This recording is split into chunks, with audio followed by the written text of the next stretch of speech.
Hello, how are you today? Yeah. Japanese tits. From the talk of the town to the whisper of the village. Count to number 4, please. Breaking global sports news and the answers to questions you never even thought to ask.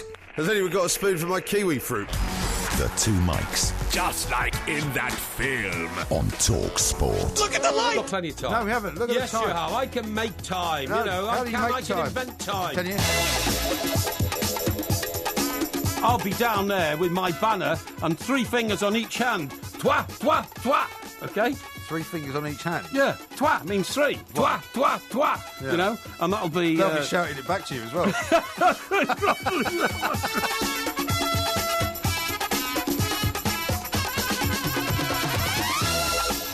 This is Talk Sport. We are the two mics, and I'm delighted to say it's time to say a very, very good morning to a very, very dapper-looking Mr. Mike, Porky Parry. Very good morning to you, Mr. Parry. A very good morning to you, wearing Mike. a new shirt. What do you mean, dapper? Well, it's a very dapper-looking new shirt. What colour is it? It's not a new shirt. It's a blue and white striped shirt with a gingham turn on the. Yeah, that's what I mean. The gingham turn cuff. is a little bit of a dandy touch, isn't it? Gingham turn. Well, no. Why have you got a gingham sort of turn up? Well, it's fairly typical of the sort of clothes that I wear. Very fade. No, it's not fade at all. You know, it's like my leather bag for my... Your faux leather bag? No, it's not faux leather. Yeah. It's proper leather for my, what are they called? Sennheiser. Sennheiser. My Sennheiser. Now, listen, before we go any further... What size is it, by the way? Sorry? What size? X. X. Yeah. Thank you. Okay, got Just it? checking. Well, I don't know why you keep asking. You know what the answer is. It's X. Well, because I've never heard of that the size of my shirt. Never heard of it. By the way, our favourite paper, what's it called? The New Day, yeah. I mean, it must have been poking around Talk Sport because it says here,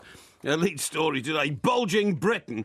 The New Day asks, how can we combat our obesity epidemic? Well, it's a good question. Plenty of evidence of that in this studio, Yeah, and not in the seat right. I'm sitting in. You are correct. Now, listen, before we go any further, Yes. right, I want to talk to you about Sir Alex Ferguson speaking out today. Oh, yeah.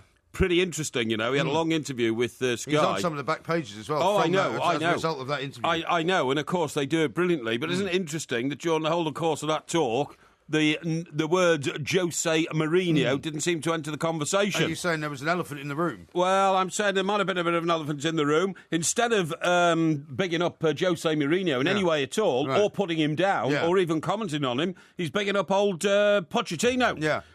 You know, and saying the man's fearless and a great boss and all that. You wonder whether, you know, people at Manchester United would have been taking notice of that. But anyway, look. Is he not also saying get off LVG's back, which is what the Mirror are doing on the back? Yeah, of course he is. But you say he didn't that... spring to the defence of David Moyes, did he? Oh, yeah, he did. No, but he didn't. No, he did until he realised that it was all over. He did not. He completely hung him out to dry. No, he didn't hung him out to dry. I mean, he started off by saying, you know, your job now is to support your new manager. Okay. You know, that doesn't sound anything like him. The man from Gavan, I always call him. Gavan. Yeah. Get off of you. So Alex, enjoy. Yeah. So Alex Ferguson. Did you enjoy the cricket today, by the way? What? Did you enjoy the cricket today? The cricket? Yeah, the cricket. Yeah. Well, I certainly enjoyed the victory. I thought it was fantastic. Set up now for a great final. Which victory? England's victory. No, I'm not talking about England. They played the day before. You're talking about India? Yeah. Yeah. What about them? Well, did you enjoy the game? Well, of course I enjoyed it. India got in. It's on home territory. It's in India's backyard. And Winks smashed the Indians in their own backyard and bring another fantastic sporting trophy to back to these shores. Yeah. And what did I say to you last night or the night before? What? Didn't I say, isn't it great to be British at the moment? Lewis Hamilton, you know, world motor champion. Yeah. World motor champion. What? No, world motor racing champion, you idiot. Yeah. You know, a string of... He's won the Drivers' Championship. Hey? Andy Murray's brother being big number one in doubles. Well, absolutely. You're absolutely right. You also said that England had won the Six Nations. Yeah, all the sporting heroes, So that's do right. you think England will beat India in the final, then? Well, I'm certain they will. I'm not. Oh, I am. You know why I'm not certain? Why? They're not playing India. What? They're not playing India. What are you on about? What are you talking? What nonsense are you They're talking? playing the West Indies. Of course they're playing the West Indies. The West Indies beat India. Yeah, of course they did. Yeah, I know that. Don't You worry complete about that. plank. The other thing I was going to say was, I mean, England's cricket captain, it's a fantastic What, record. you mean the Irishman? Well, no, exactly, but it's a fantastic record. To be sure. It's been a great game. Of posting golden ducks. Yeah. Well, he seems to inspire them, doesn't he? Yeah, he goes out absolutely. there and actually scores nothing at all, and they do all right. That's right, absolutely. The Indians thought they'd got it, didn't they, when they dispensed fenced with the West Indies top man after 4 runs. Yeah. OK? Well, if you say so. Old Chris. Yeah, I'm just surprised. What do you mean, Chris Gale? Yeah, that's the guy. Yeah, that's the guy. Yeah, how about that? You see? He's a bit of a Sid the Sexist in his own way, isn't he? You know, I was keeping an eye on the whole cricketing scene. Shame you didn't watch it till the end. What? Shame you didn't watch it till the end. I had business to do today. Did you? I've been incredibly busy. Have you? Twitter went off for 3 hours. What do you mean Twitter went Well, off? I'll tell you what happened. Look, I'll look at this phone now. I need to your information device failed? Yeah, I'll tell you what. Now, if you go to the apps, you keep telling me go to the apps. I don't tell you go to the apps. Right, so I go and look at the app. Now, there's one called Smart Manager. Right. So Smart Manager... You're like Night Manager. Yeah, that's right, Takes you straight to Mallorca. And a sort of coven of arms dealers. Exactly. So the Smart Manager, what it says is, you should have Stupid Manager. What? You should just have Stupid Manager. Can you just listen, please, Ramon, instead of trying to get some cheap laughs, you know, on your banal sense of so-called humour. That's a big word for you. Smart Manager, so there's a little one appears on it. So, you know, like when you've got a phone call on, what's me app? Oh, you mean when you've got a missed call? Oh, phone, yeah, and it says a 1. Right. So there's a 1 on this Smart Manager. One. So I thought, so that means there's an update, presumably, doesn't it? Well, I didn't know what it was, you see. So I hit it. Right. And it says, you know, this particular application is draining your battery of power. Right. And my battery, by the way, is brilliant on this Samsung I've got. It lasts at least 2 days. Does it? I mean, it's got 93% battery now, and I haven't charged it since last night. That's good. It's brilliant. That is good. Yeah. But it's true. I mean, if you've got something open, it can drain the battery. Yeah. This is the point. So it says, you know, this particular application is draining your battery, you know, and you'd be very wise to get rid of it. Right. So I thought, well, I'll take that instruction seriously. Which app was this it? This is that makes my point. Yeah. So I thought, oh, OK, so hit this button to get rid of it. So I hit this button. Guess what disappeared? What? The whole of my Twitter. Your Twitter app went? It just went. Right. It just disappeared. So it must be telling you that your Twitter app is draining the battery. Yeah, I know. It absolutely mad. So then I thought, how do I get this back? And, of course, then I started wrecking other sort of bits of the phone, you know, trying to get it back. Right. In the end, 4 hours later, because I had an awful lot of business to look after today with people who deal in finance, because it's come to the end of the financial year. Oh, right. And if I don't watch it, I'm going to go bankrupt. Squeezed until the pips come out. Squeezed, man, squeezed. Yeah. April. Well, that's good. Redistribution of wealth is a great thing. And by the way, rabbits. Oh, for heaven's sake. It's actually April Fool's Day. Yeah, I know it is. We're not going to do any April Fools. I thought you were trying to save the rabbits. No. I should always say rabbits. Anyway, the point of my story is, right, I had to go and see all my financial people because they gave me a call this morning and said, if you don't get down here now and sort this out, you could literally be bankrupt by Monday. Really? And I said, why? Blimey. Why? And it's because the financial year ends on April the 4th, but because April the 4th is Monday... I'm interested in your particular internecine financial activities. Hang on, April the 4th is Monday. It's too late because by the time you transferred money and all that, people won't accept it. All right. So if I hadn't paid... you can't do it the same day. What? Can't you do it the same day? Monday, transfer it straight away. You know, on the back system with money now, you can transfer money around banks. They said, no, it's got to be done before the weekend. It's got to be done before lunchtime tomorrow. Not just your people wanting to have an easy weekend. No. And if I hadn't, started moving a bit of dosh around and all that, I could literally have found myself facing bankruptcy for unpaid dues and taxes and all sorts of things. Have you found that missing 12 grand yet? No, I haven't actually. Still haven't? No, I haven't. Well, that could have come in handy for this April the 1st business. Yeah, you're right. I'm going to start a search of that. I had forgotten about it, actually. I'm going to start a search of it. Anyway, look, more to the point. I then had to seek out a Carphone warehouse in Horsham, which is down in East Sussex. How far is that from you? East Sussex, Horsham. It's about, I suppose, 20 minutes, half an hour, something like that. Is that all? Yeah. I could have popped in, couldn't I? Well, I wouldn't have been there. Well, that's all right. And so, anyway, I had to get that sorted. So I've had a hell of a day. I get home to find more information from the money people talking about VAT returns. Oh, yeah. I mean, nightmare day. But on top of the nightmare day, I suddenly find that as a terribly sad story's happened, and that is that Ronnie Corbett's died. Indeed. And because my... Aged 85. Because my Twitter had gone, right? Because my Twitter had gone... Oh, is that your only source of information? Well, it is a big source of information for everybody in the modern world. Yeah. And there are other sources. Have you not got a news app on your phone, for example? Well, that had all disappeared because I was trying to get my Twitter back. Well, I haven't got a news app. What's a news app? Well, you can have Sky News on your phone. I've got Sky News on my phone, but it's on Twitter. It's on Twitter. No, it's not on Twitter. It is. Sky News have a separate app. Separate app? So you can look at Sky News separately. You can have a BBC app. I have, but they're all on Twitter. No, they're not on Twitter. They're all separate apps. No, they're not. Yes, they are. They're not. I don't need separate apps if they all come up on Twitter. Twitter is Twitter. Look, I'll show you. Look on mine here. Right. Yeah. I'll show you. Look, if you look at this phone, you can see for example, that there are a whole bunch of apps. Now, what do you see there? You see the Mail, you see Sky News. Well, how much do they cost? The BBC. They don't cost anything. Well, how do I get them? Times, you just download them. Where from? From the App Store. What, is that on your phone as well? Yes. Yeah, so I can do it on this phone? Yes. Oh. I'll show you. All right, OK. All right. Anyway, look, so... we're running out of time now. Ronnie Corbett, right? Yes. The only great comic genius who ever looked up to me. What do you mean? Well, you knew him. He was even shorter than me. Even shorter than you? Yeah. Well, you admit that you're short. No, I don't know that I'm short. Right. I said, it was said, actually, during the course of the day that now that Ronnie Corbett's passed on, are you the shortest comedian in Britain? Yeah, I know. He's 5'1", and he constantly made jokes about it. He took the mickey out of himself. He wasn't like you. Short. He didn't pretend to be taller than he was. I don't pretend to be tall. Well, how tall are you? 5'9.25". What's your problem? You're not 5'9.25", though. Do you know everybody in The Night Manager is 6'2"? Did you know that? Well, not everyone. Well, the three leading characters. The little guy who got killed. Oh, what was his name? Tim. No, it wasn't. He got beaten to death by the Night Manager. Yeah, exactly. To keep him quiet. Anyway, we haven't got any more time. We'll come back to this. Lots to say about Ronnie Corbett, of course, and we've got winners and... No, we haven't got winners and losers. We've got Ask Porky. Yeah, come on. The Porky Quiz Get your act on the together. Crimean War. Get your act coming together. up a little bit later on. Sandra Lee's on the show as well. This is TalkSport.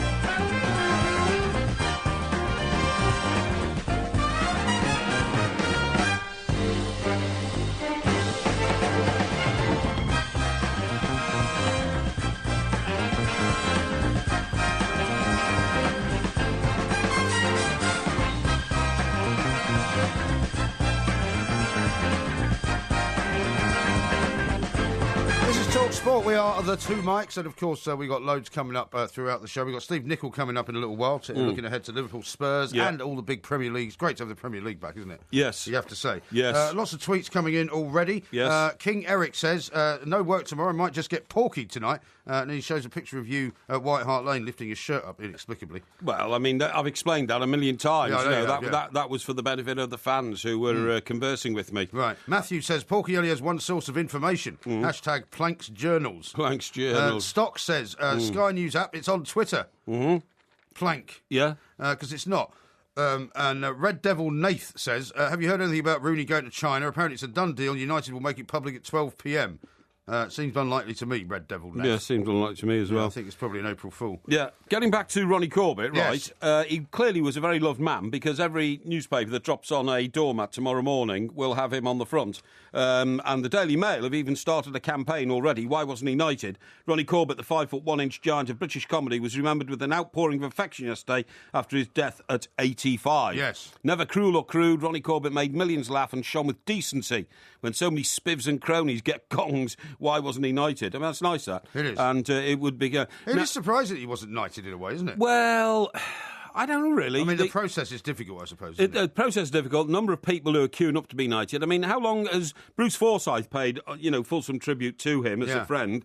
And Bruce Forsyth was only knighted about a year ago, wasn't he, or 2 years ago? And he's Bruce Forsyth is a good old age as well. Yeah. What I was going to say was, for several years we did on 9/11, we used to do a whole day of broadcasting over at Canary Wharf. And all sorts of celebrities would come in and raise the traders on the floor of whichever trading floor we were on would give their profits that day over to a charity which helped the families of those who lost people in the attacks in America. And he came in one day, old Ronnie Corbett, and he's such a very, very nice man. I mean, he's so famous that he can't walk like 10 yards, in anywhere. He was a big golfer. That's right. Yeah, exactly. And very funny, actually, because a lot of comedians are not particularly funny when you meet them, but he was always very funny. He was very funny indeed. I mean, you talk about that. Remember Wendy Clarkson, our old mate? He wrote a book on Dick Emery. Yeah. And I remember him telling me, he was with Dick Emery for like 2 or 3 weeks writing his book and all that. And he said to Dick Emery, Dick, I tell you what we're going to do. We're going to open the book in the front, on the flyleaf cover with your favourite joke. What's your favourite joke? Yeah. And Dick Emery looked at him, with great puzzlement and said, what? Dick, he said... I don't know. Ask my agent. I don't know any jokes. Ask my writers. Well, they all had teams of writers exactly, as well. I mean, Ronnie Corbett did, but he was apparently very good to them. But it was he was great. His delivery was wonderful. He was smashing, and he was like Danny DeVito. when you looked at him, his physical presence, because he was small and he was quite broad, in his later years, it gave you the appearance of like a fun type guy, a bit of a laugh and a clown, and he was all of that. He was a bubbly, very entertaining, very warm sort of a guy. He was. And all the papers have gone very big on it, haven't they? I mean, a lot of them have done like big poster front pages. Yeah, it's Good Night From Me with the Sunset with a picture of his glasses on the front and all that kind of stuff.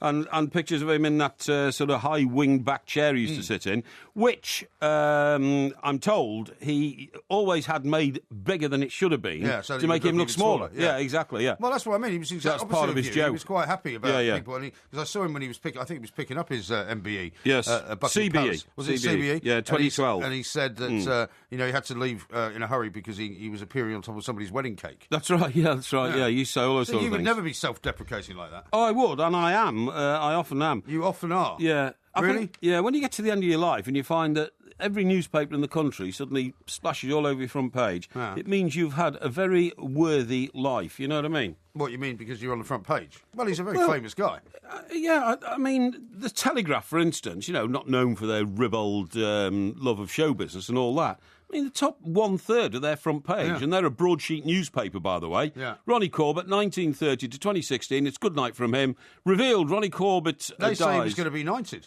Just weeks before he was knighted in the Queen's 90th birthday. And that's very interesting because the Daily Mail campaign to have him knighted may be unaware of that. Well, it would seem so, because they've made a big thing on the front page. Why wasn't he knighted? Why was he never knighted?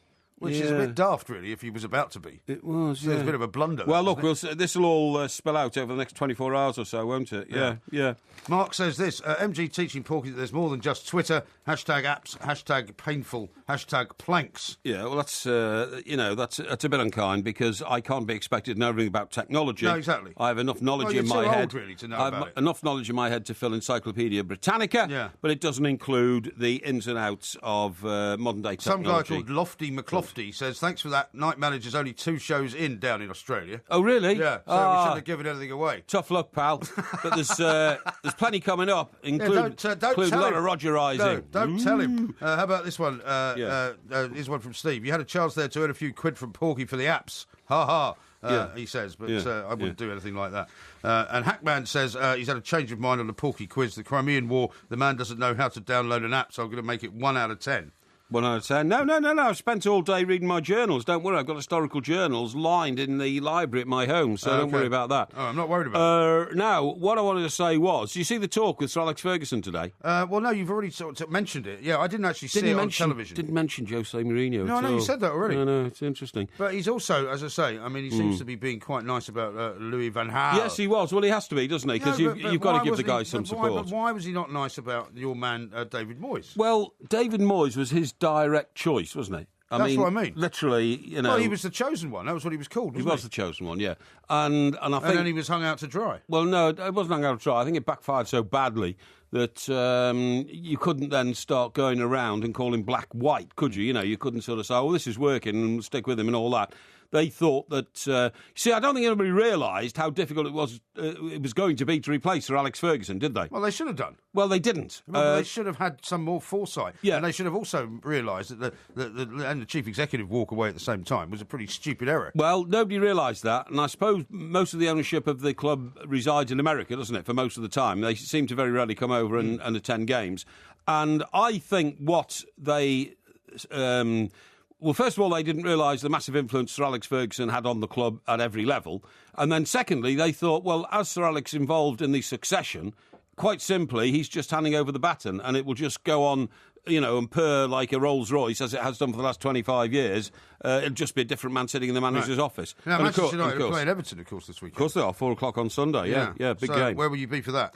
I haven't yet decided because... You're not going back to the beer cellar? Not going back to the beer cellar. I have a big week coming up. So, have you? Yeah, so... What do you mean a big week coming up? Well, I'm in a... Well, we've got to go to Manchester next weekend, so you can't have too big of a week. You'll be exhausted. No, I'm on a fitness kick. That's what I mean. That's what I mean. Oh, no. I've still off the sauce, then? Off the sauce completely. Right. I've not had a drink since last... You're looking better, actually. Saturday. You're making a bit more sense as well. Yeah, no, not making more sense. Now, but you might be losing Romelu Lukaku, I'm sorry to tell you. Well... A couple of stories on the back page is saying that his agent reckons there's all sorts of interest in him and he's going to leave. It's all speculation. Yeah, but you've got to believe some It's of it, all haven't you? agents talk, it's all speculation. You know, I'm getting a bit fed up of people sort of trying to beat Everton with a whip of Lukaku. Well, you don't have to beat Everton, they beat themselves. Every club is a selling club. Just let them go 2-0 up and Bob's your uncle. Every club is a selling club. Are you telling me that some of Leicester's players won't be subject to transfer speculation? Not if they win the league. You're telling me none of Spurs players will be subject to transfer speculation? No, not Rubbish. if they come second or win the league. Rubbish. They all will be. Don't you worry. Because the point is the players like Lukaku want to play in the Champions League. Yeah, fine. You've got about as much chance of playing in the Champions League with Everton as I've got of becoming president of the United States. He's got as much chance of playing in the Champions League as he has of going to Chelsea, as he has of going to Manchester United, so that's 2 clubs already, which he's supposed to be going to, which he can't go to on your examination of the situation. What do you mean? Well, they're not going to be in the Champions League, are they? Yeah, not next season, but they will be the season after. Oh, will they? So you think he'll take a chance and go to them next season and play non-Champions League? I think so. You're talking yourself into circles here. I'm not talking yourself into riddles. Not at all. You are not. Not at all. Yes, you are. You're saying, Lukaku, somebody's subject to a transfer. It doesn't take long to get you going. And yet 2 of the clubs who are consistently mentioned are Chelsea and Manchester United. Chelsea and Manchester United. They're bigger clubs than Everton. Well, of course they are. They're bigger clubs than Everton in their recent attainments, in their recent records. Well, Everton have never been in the European Cup. Whether it was the European Cup or the Champions League, have they? I beg your pardon? When have they ever been in the European Cup? We were in the Champions League in Davy Moyes' 3rd season. When? What year in was 2004. That? Really? Yes. How'd you get on? How did we get on? Yeah. Unfortunately, we were beaten by that dough-ball-headed referee, Kalina, who retired the following day. Well, did you not get knocked out into qualifying? Yeah. Well, you weren't in the Champions League proper then, were you? We qualified for the Champions League. No, you didn't. Yes, you had to play a qualifier. That means you haven't qualified. No. We got into the Champions League places. If you get into the Champions League, you don't have to qualify to get into the Champions League. We were 4th. We got into the Champions League places. So you had to play a qualifier. Now, the other thing is, we got into the European Cup in 1970 when we won the league. Right. In the quarter-final, we went to Panathinaikos in Greece. Yeah.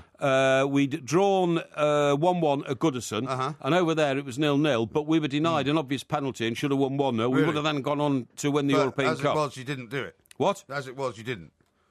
Well, I've just explained that to you. You got knocked out. And then, sadly, when we won Why the did you league have to rewrite history? twice in the 80s, the Hazel ban had been implemented against British clubs, and we couldn't play in Europe. We would have won the European Cup. No, you wouldn't. Yeah, we would. Everybody said we would have. We were the best team in Europe at the time. Well, you can say so that. Don't start talking to me about things that you know nothing about, and I do. Okay. Right. Okay then. You're starting to bore me. Okay. And there's only 28 minutes of the show gone. All right. Shocking. Pep will not find it easy, says Ferguson. That's all very interesting. Have you not looked at the clock? You just said there's 28 minutes. But why didn't Ferguson talk, Sir Alex, I should say, don't be insolent, Sir Alex talk about the prospect of Mourinho going to Manchester United? Well, I don't know. That's what I need to know. Why don't you ask somebody at Sky? That's what I'm going to find out. All right, then. Talk to about some of your naval intelligence contacts, perhaps. This is Talk Sport. This spring, you'll find inspiring choices at DFS. Everything from armchairs to loungers, two-seaters, sofa beds, high backs, pillow backs, recliners, chaise longues and corner sofas with built-in storage in sky blue, grey, ruby, teal perhaps. Right now, new season spring collection sofas are half price. Available with 4 years interest-free credit. And because they're all handmade to order in your choice of style and colour, you're sure to find the perfect one. How inspiring's that? DFS, not % APR representative. I'd wanted to tell Ellie for ages, so I just came out with it. Then she said, "Don't join the army." I sat there really calmly and said, "Don't do what, Elle? Don't leave this place? Don't make a difference in the world? Don't find out what I'm capable of? Don't become a better me?" Then she gave me this stupid smile. That's when I knew she got it. To find out how to be a better you, search Army Jobs. Army. Be the best. He's got the numbers on the players, the triumphs and defeats. Got the form on the football weekend and the rumors on the streets. Get all the stats and all the facts with his football form report. Stay on the ball on Friday night with Sky Bet and TalkSport. Get unmissable analysis and expert soccer speculation on all the weekend's big games. Stay on the ball on Kickoff, the Players Lounge, on TalkSport with Sky Bet. On a mission to make betting better. Visit skybet.com today. GamblerWare.com. The Two Mics, simulcast across the UK on Talk Sport and Talk Radio.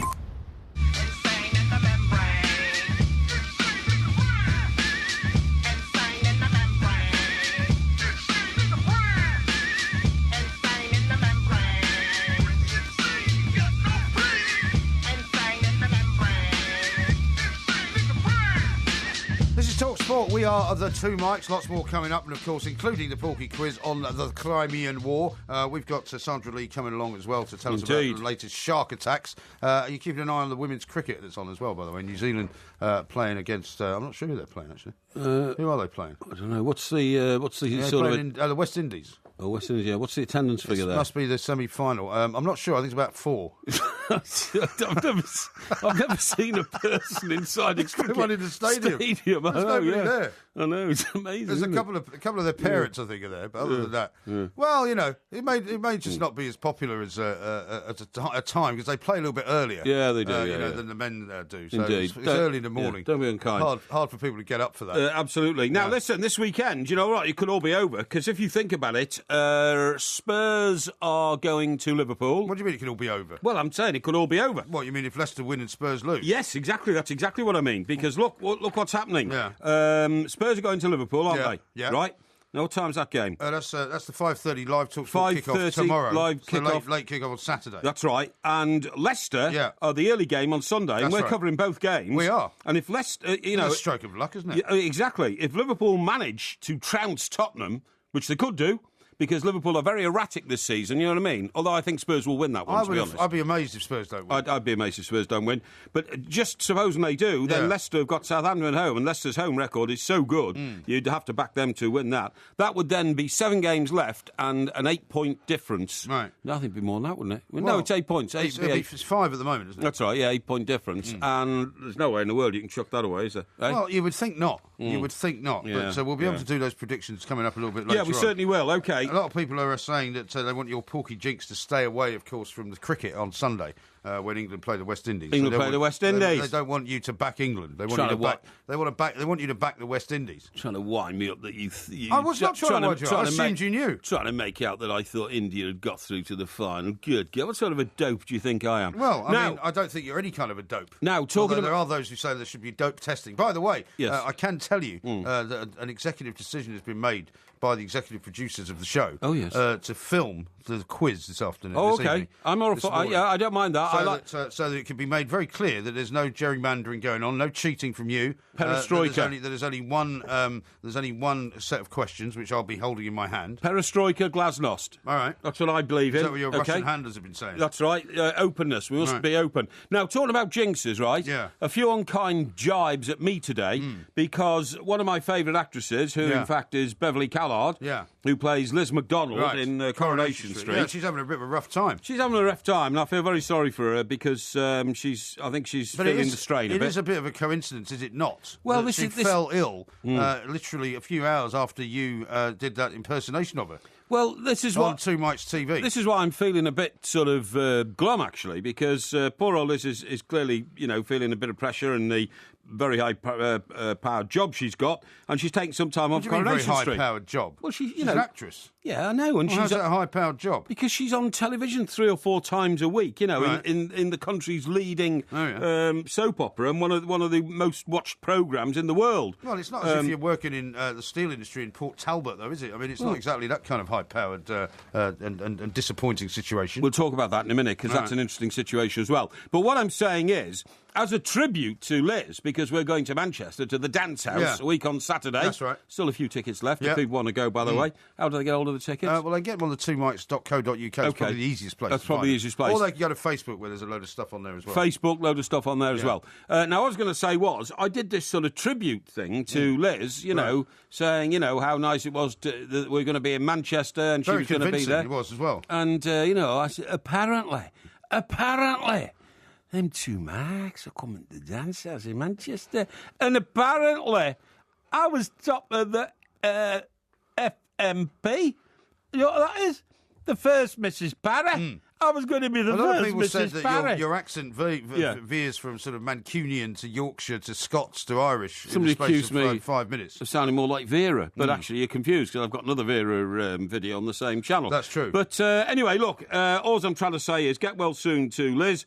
And believe me, my impersonation of you was a tribute. All I would say, is try not to do any more impersonations of any other actresses this year, because obviously, the effect of what you do is literally, quite unhelpful. Yes. Now, you might remember this, or you might not. Okay. But you remember calling me a bit of a weirdo for collecting stamps as a child. Yes, I do. And then I told you that John Lennon's stamp collection was going to be available for viewing very shortly. It is now available, apparently, in New York next month. It's going to be coming out. Oh, really? Beatles fanatics might be excited to hear that John Lennon's lost album is set to go on display, but this particular collection has nothing to do with his music. And it's his stamp collection. And it's going to be on show at the World Stamp Show. So I want you to take it back. Anyone who collected stamps as a child is some kind of weirdo. Yes. Are you going to? What?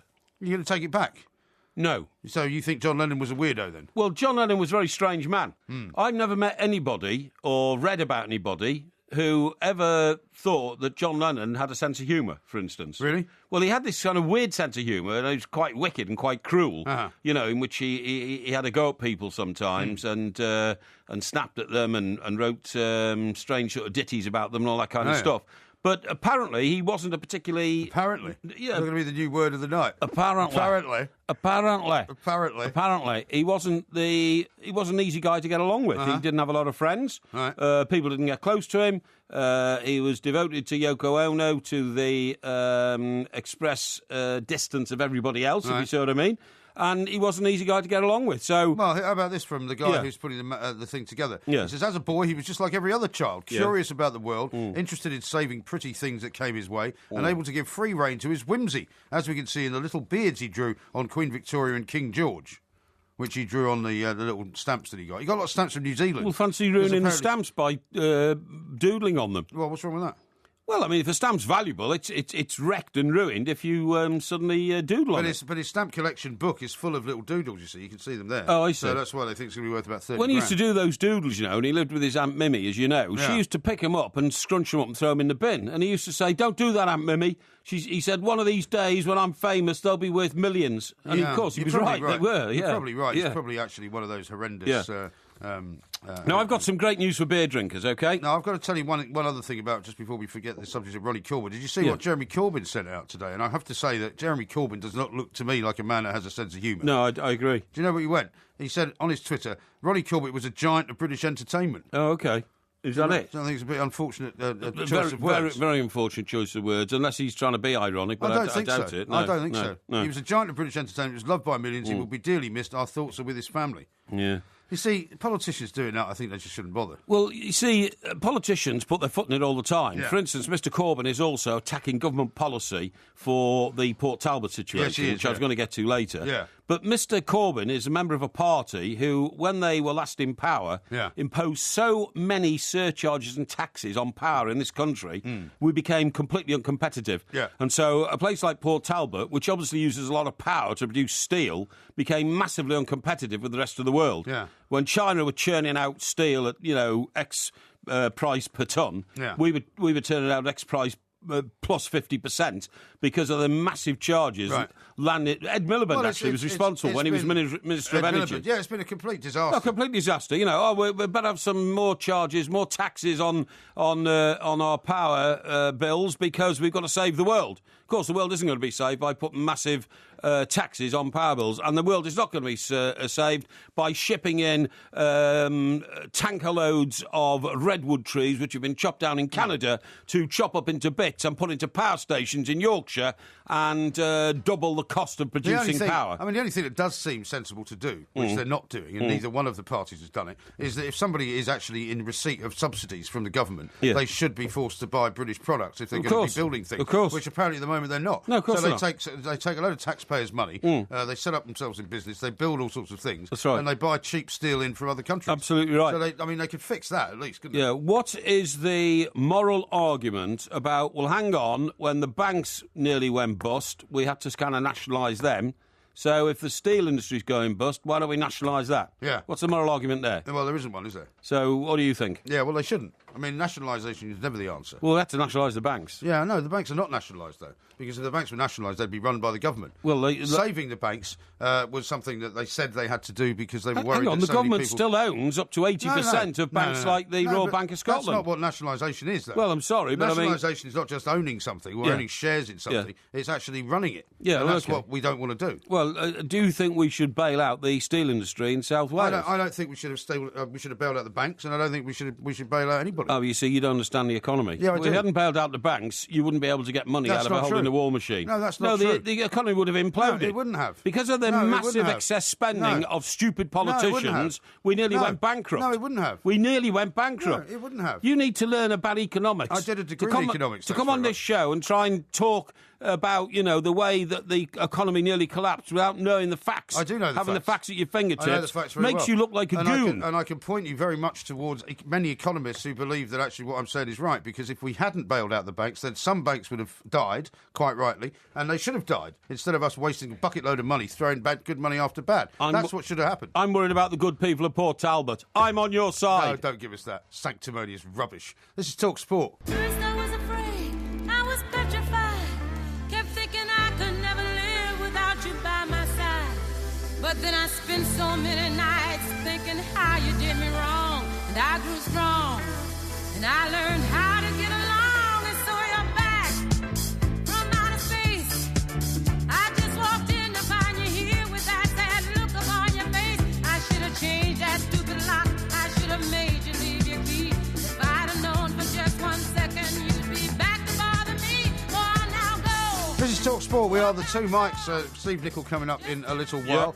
What on earth are we playing this for? Well, I'll tell you why, mate. I mean, you know what? Some people will never admit that they like that song, but I love it. I think it's brilliant. What do you think of it? Yeah, I've always liked that song. I've always liked that song. I think it's great. In fact, my sister and I used to dance to it all the time, because it was around that time that we were... I mean, she was about, 19, 20, and I was about 17. And there was a lot of parties that we'd end up going to. Right, together. I see, yeah. And we used to do this kind of bumpy dance to it. Yeah, It was great. disco hit thing. And I liked it because it came... I was a reporter on the Birmingham Mail and working in Redditch, which is not one of the world's great locations, but a very pleasant little town. little What do you mean, not town. one of the world's great locations? Well, I mean, it's not... Why would you slag off Redditch? I'm not, there. but it's not New York or Monaco or Sydney or San Francisco. Neither are a lot of places. But it's a very pleasant town. I enjoy my time By the way, there. apparently the most depressing town in the world, because this was posted Bolton. earlier on, is someplace in Russia.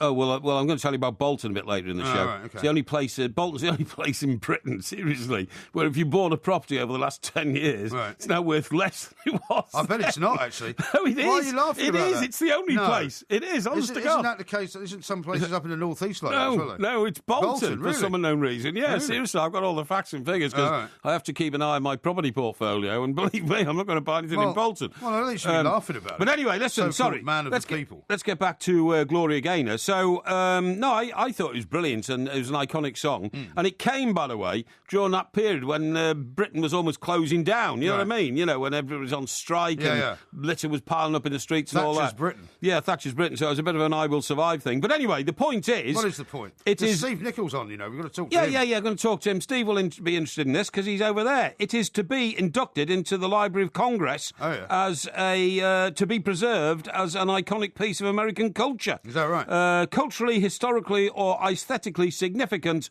These recordings are put into the Library of Congress on a regular basis. It has been nominated many, many years after it was published by public demand. How about that? Yeah, well, I'm not surprised. Yeah, that's brilliant. But if I knew the context and I knew what other songs were in there, I might be able to comment. No. Since you haven't given me but you know enough nothing. That's your problem. You haven't given me enough information, as ever. That's your problem. Let's talk to Steve Nicol. You're a fat ball of fresh air, you are. That's your problem. What did you have removed from your stomach when you were 5? A ball of fat. Thank you very much. Let's talk to Steve Nicol. Steve, a very good morning to you. Oh, he just woke me up. I was listening to Mike there. yeah, quite right, Steve. How you doing? It does have the effect of putting you into a kind of a stupor, doesn't it? Because you just can't believe what you're hearing. He lost me. Yeah, absolutely right. Now, Porky reckons that it could be all over this week because at the top of the Premier League, Liverpool beat Spurs, that's right. and Leicester beat Southampton, and that's that'll be good night Vienna. I think that's it. Well, I'd have to say, I actually agree with them. Thank you. For heaven's sake. It depends who turns up for Liverpool. If Dr. Jekyll turns up, then he's right, and if Mr. Hyde turns up, then he's wrong. I mean, it's so hard to tell with Liverpool. You know, there's two teams. There's the good one and the bad one, and if the good one turns up, it's going to be a tough day for Spurs. But the thing is, Steve, I agree with you about which Liverpool team turns up, but we know which Spurs team is going to turn up, and it's going to be a very, very good Spurs team, and it will take an equally good team to beat them, and there aren't many of those in the Premiership, and I don't think Liverpool are one of them. 100%. Again, my goodness, 100% agree with you. You know, Listen, I know we haven't spoken to Steve for a while, but you can't agree with him on 2 points straight off the top, for heaven's sake. I can't help. I'd love not to, but listen, he's right. The only thing you know is that Spurs are not going to give too much away, but they're going to create chances. So it really does depend on what Liverpool turns up. If Liverpool are at their best at home, I think that gives them an advantage. And the problem Spurs have with 7 games left is they can't afford to go to Anfield and take a draw. They have to go and try and win the game, and that's definitely. where maybe they might open up a little and Liverpool might take advantage. Yeah, I'll tell you the other thing as well, Steve, and you'll know this from your career about, the psychology of things. 4 Spurs players came out of the 2 England internationals sky high. Their reputations, really enhanced and endorsed by how they played for England, whereas the Liverpool players did okay, nobody's complaining and all that, but, quite a routine international call-up for them. The Spurs players were making their names and they did very, very well. Yeah, I can tell you that whenever I was on international duty, when I came home and the next game was away, it did have an effect because, you probably get home Thursday morning and then you have to get on a bus or whatever again on a Friday and travel. Right. And that takes it out of you. Sure. And because Liverpool's at home, I really do think that because people are telling me that because Liverpool are playing Borussia Dortmund during the week, that they're going to take it easy. I don't see it that way. No, I don't either. I don't. Klopp's not that kind of guy. He's about, listen, this is our game. He's classic, one game at a time. Yeah, and he's also about trying to make some kind of fortress out of Anfield, isn't he? Well, he should be because it hasn't been. They've won 2 home games out of the last 6. They haven't won 2 home games on the trot since the start of the season. It really is. If they want to make a push for anything, they have to turn up and play well. Indeed. Now, Steve, Sir Alex Ferguson's been speaking today. An open interview with a Sky reporter, so he could have talked about anything he wanted. Didn't talk about Jose Mourinho, but he did big up Pochettino, and he did big up Leicester. And he did, he said, stop giving LVG a hard time. Stop giving LVG a hard time, quite right. But no mention of Jose Mourinho. What does that tell you? Well, it tells me that he's a smart man and he doesn't get involved in silly talk. He's old school. And old school means that you don't tell tales until it's done. So that would suggest to me that there's something going on with Mourinho. The fact that all he's doing with Pochettino is saying that everything everybody else has said. He's not saying anything other than what everybody's been saying. Yeah. He hasn't said anything controversial. Do you know what? I think that's I wouldn't look into that at all. Do you know what? I will now, because you've made a very bright observation here. You see, I thought that he didn't talk about Jose Mourinho because he actually doesn't quite approve of him becoming the Manchester United manager. But what you've put in my head, Steve, is that perhaps he didn't talk about it because he knows what's going on and therefore was not prepared to lie to a camera. Well, of course he knows what's going on. See what I mean? So it could well be the deal is underway and Sir Alex Ferguson, who's still a very highly paid £2 million a year ambassador for Manchester United, felt that it would be wrong for him to discuss the Mourinho situation because he knows it's on. See, this is how a tabloid newspaper man twists your words, Steve. So tomorrow morning, if Mike Parry was still working on one of the tabloids, it would say, Steve Nicol last night confirmed that Alex Ferguson knows that Jose Mourinho's coming to Old Trafford. Is there actually any way to answer that? Yeah, you just say... I don't think there is. Hey, he's old school. Yeah. He's saying the right things about Pochettino and he's saying nothing about Mourinho. Yeah. Listen, it's probably the worst-kept secret in the world. If Jose Mourinho doesn't end up at Manchester United, I'll tell you what, I'll cut every ginger bit of hair I've got left on my head. Yeah, really? There's another confirmation for you. You can quote him on that as well. It is another confirmation. Well, we won't talk about how many bits of ginger hair you got left in your head. What about? Because there are those yesterday who were saying that Mourinho might be going to Valencia because Gary Neville's left, and Peter Lim's looking for another big name. I tell you what, have you ever heard so much nonsense in your life? No. The president of Valencia came out and said that because they're not in the Champions League, they're probably not going to be in the Europa League, they're going to have to cut the cord accordingly. Do you think for 1 second Mourinho's going to go to a club who are downgrading, downsizing?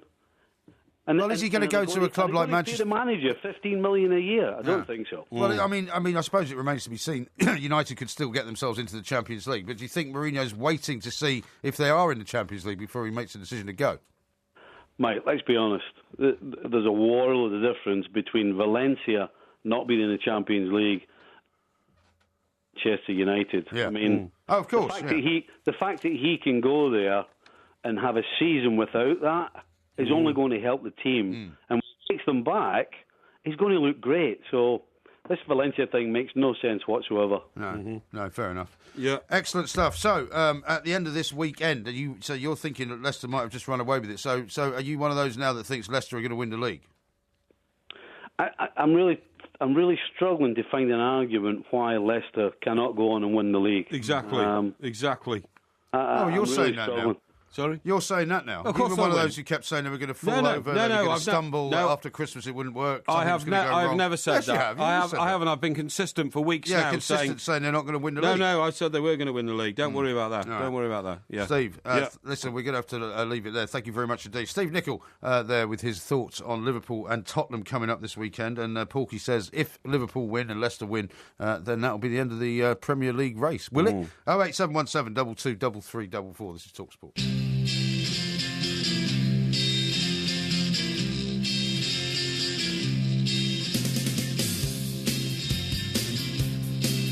This is TalkSport. We are the two Mikes, and the most depressing city I have ever seen, I'm told, and this is not my words, this is from an architecture magazine, a place called Norilsk in Russia. Oh, yeah. Have a look at this. That's what it looks Whereabouts is it in Russia? Well, I don't know, but it's got some horrible chimneys, right? It's got loads and loads of... God, that looks grim. Doesn't it look grim? That looks like Soviet-era Russia. Yeah, like high-rise apartment buildings. Couple of big factories. Do you know what? That looks worse than Peckham. Yeah, it does. And you know, although, funnily you should mention Peckham's up and coming, isn't it? Well, it is because I was in I get a new computer today, right? Actually, and I was in this. That looks very grim. Yeah. Even the roads look as though they're made of mud instead of tarmac. They do. Yeah, go on. Yeah. And this guy, I walked into this computer shop and I'd been there last week, and they changed the desk. It's quite a small little kind of place. And I said, "Oh, you've changed the desk around." He said, "Yeah, I bought this wood from one of the last remaining wood suppliers in Peckham. Right. It's a specialist wood supplier, but they're having to close down their shop because they're losing their redeveloped and all that. Well, they're losing their spot in the rental scenario because apparently the value of their property is now such that the owners are selling it. Yeah, because Peckham is now the next place that's going to be up and coming. So he says all of these kind of artisan type shops. In South London, you're not going to be able to find them anywhere. Do you know what? There's not going to be any slums left in London soon. No, there aren't, because I used to go out with a girl from the Elephant and Castle, right? And it was like just a quick cab ride from Fleet Street, really. Yeah. You know what I mean? Over the bridge there and... quick cab, what? You mean you could nip over there for lunch for a quick how's your father? Well, usually after work. After work? Yeah, she was a secretary at the Express anyway. You were in a fit state after work. Sorry? Suppose you were in a fit state. Well, I mean, I had a... Was she the one who used to cook you dinner? Yes, you did, yeah. And I had a terrible time with the one. I thought that was the one in Clapham with the dog. No, that was different. This lady in the Elephant and Castle... Secretary she was, yeah. And she cooked me dinner one night. And by the way... I'm not going to ask you the same question I asked you last time. No, she wasn't married. She was divorced. No, that wasn't the question. Oh, was it? The question was did you have the dinner first? Oh, no. What happened with this one night was she had a quick drink in the bar, and then she went off and went home to make dinner. So she left you in the bar? Yeah, for an hour. That's unbelievable. No, for an hour, because she said, I've got to go and put the pie in the oven or something like that. She makes these great pies. No. She made these great meat and kidney and mushroom pies. They were fantastic. She was a great cook. And I said, OK... You are just despicable, aren't you? Anyway, just horrendous. The usual You're thing... the Donald Trump of Talk Sport. The usual thing happened, didn't it? You didn't get out of the pub? Until 11:30. Yeah. And then, staggered across the road and waved my hands up so a cab stopped because I couldn't see straight. Right. And I turned up there about 10 to 12. Right. And literally her wrath was unbridled. Was it? She smacked me over the head with her hairbrush. Oh, good. Oh, it was terrible. Right. And was that the end of that romance? No, it wasn't actually. It staggered on for... Did you get the pie?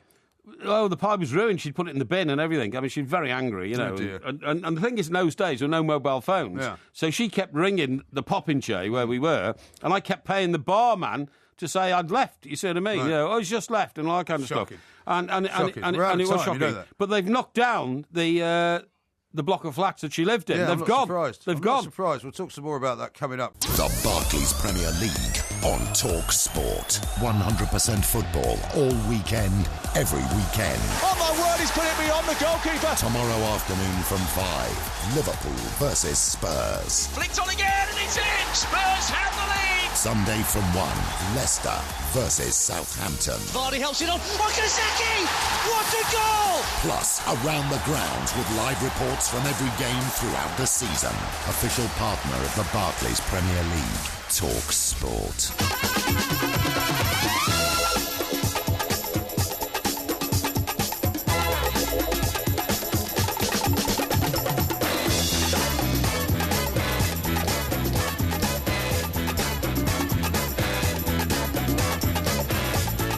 Talk Sport, we are the two mics. There will be a podcast coming out a little bit later on, of course. Roy has hit the nail on the head with his tweet. He says, never heard such drivel. Porky has jumped on the Leicester City bandwagon. What? Old MG has been consistent all season. Hashtag footy visionary. No, I don't think so. It's just the propaganda that you pump out here. Listen, talking about the football scene, right? Yeah. Now, Zlatan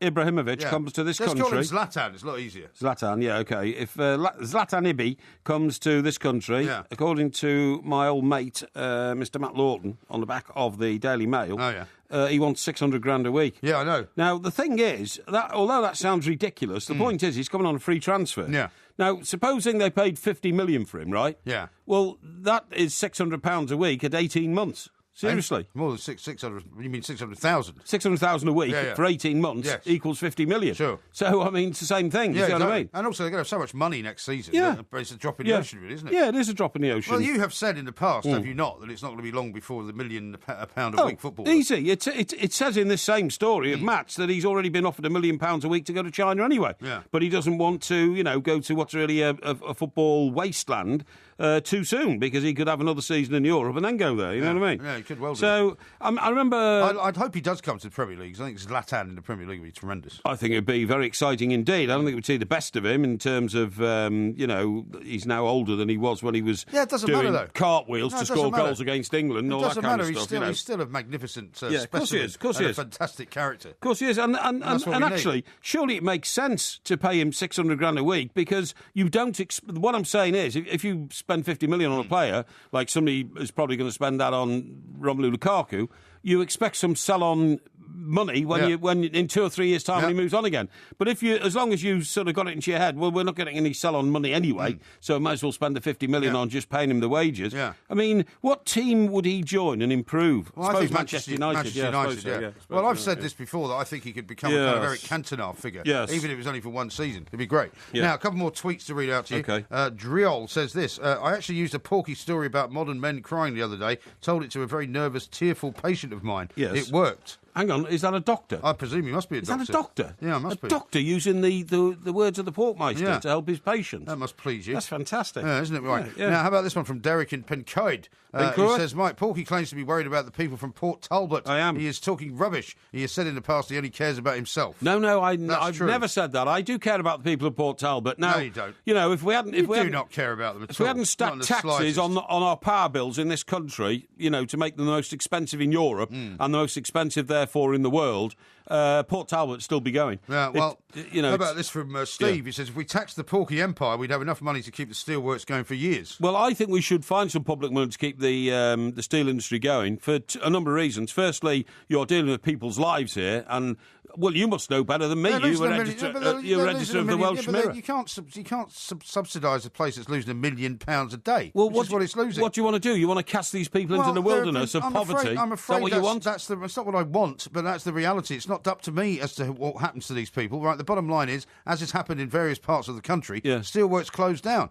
And people unfortunately have to find other ways of making a living. 40,000 people here, Mike. Have you got no compassion? Yeah, no, I haven't got any compassion for people that I don't know. Neither have you. I suppose you think it was a good thing that they closed every coal mile down in the Rhondda Valley. I don't wish any bad situations on anybody, right? But what I don't do is sit here and pretend to be sanctimoniously interested in what their future holds. We turned the Rhondda Valley into a wasteland. It was one of the greatest social crimes in the history of this country, and nothing for any of us to be proud about. It was your heroin. Those proud people of the Rhondda. It was your heroin. You don't even know where the Rhondda Valley is. Those proud people of the Rhondda, they fought back. What's the main town in the Rhondda Valley? Main town in the Rhondda Valley? What is it?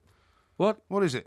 You don't even know, do you? Of course I do. Idea. Don't wait till I get you to Cardiff. The Rhondda. Wait till I get you to Cardiff. Land of my listen, now, I have to tell you. Oh, where are these? You have to stop. I have to tell you, people have been complaining there was too much singing on the show yesterday. So I'm going to ban you from singing today. Rubbish, people like it. No, they don't. Now, I've got a story for you, though, that I must share with you, because I spotted this in one of our former American magazine journals that we used to look at, right? Us Magazine, you might remember it. Of course. Some people call it US Magazine. Yes. The story they've got is that Wendy Deng, not sort of satisfied with being married to one of the world's richest media moguls and then allegedly Rogerising the former Prime Minister of Great Britain, Mr. Tony Blair, supposedly has got a new boyfriend, right? You know who it is? No. Vladimir Putin. No. I'm not joking. No, mad Vlad. The story's doing the rounds in Washington, D.C. And in the salons of Europe and Asia is that Vladimir Putin is now Wendy Deng's new boyfriend. Goodness gracious, that's amazing. Right?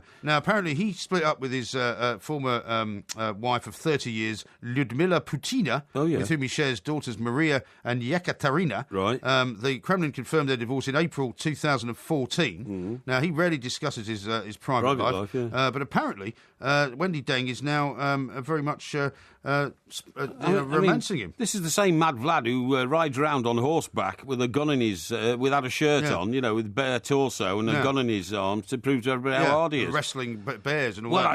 Now, one of the reasons, this is intriguing, you'll like this, one of the reasons that the thinking that this is all going on is Wendy was spotted boarding the yacht of one of Mr. Putin's best friends in St. Bart's on Monday. Now, guess whose yacht she was on? It wouldn't be the gentleman who has got a major shareholding in Arsenal, would it? No, it's Mr. Roman Abramovich. Roman Abramovich. Well, isn't that credible? That is incredible. Yeah. Incredible.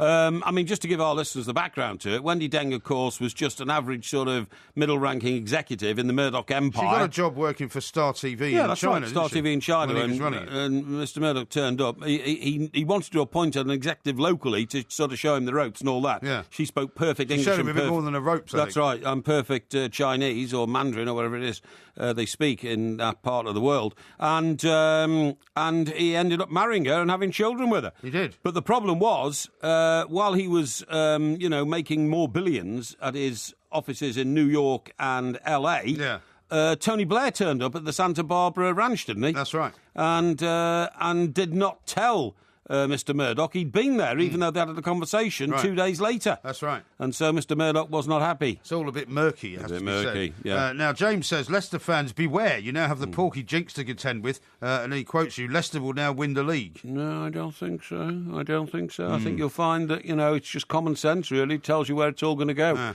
Now, let me ask you this one. This is a good question. This is from Ian. He says, good morning, chaps. As always, a real pleasure listening in. I'm looking for advice. He says, I got caught Rogerising a local in Manchester and split up with a lady. Right. I'm going back to her after 5 months apart. She lives in England and me in Wales. Yes. I'm 47 and want to know what you both think.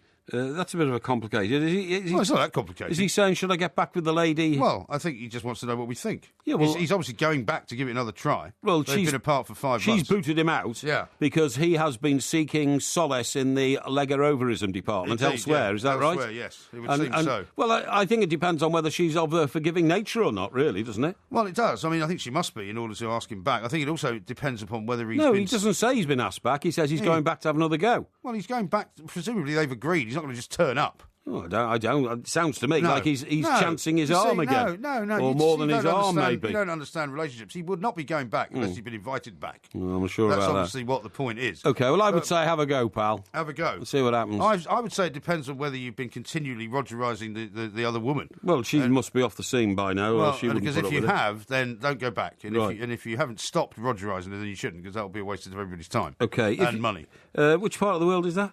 He's in Wales and she's in Manchester. Right, we'll talk about Manchester, which is very close to... England, anyway. Very close to Bolton, right? Yeah. If you live in Davenport Street, Bolton, you live in the worst street in Britain. Really? The house there is worth 9% less than it was in 2000. I find it astonishing this is the only place in Britain where that is the case. It's the only place, seriously. Sure? Bolton's worst buy. The worst place to have bought a house this century, right, is in Bolton.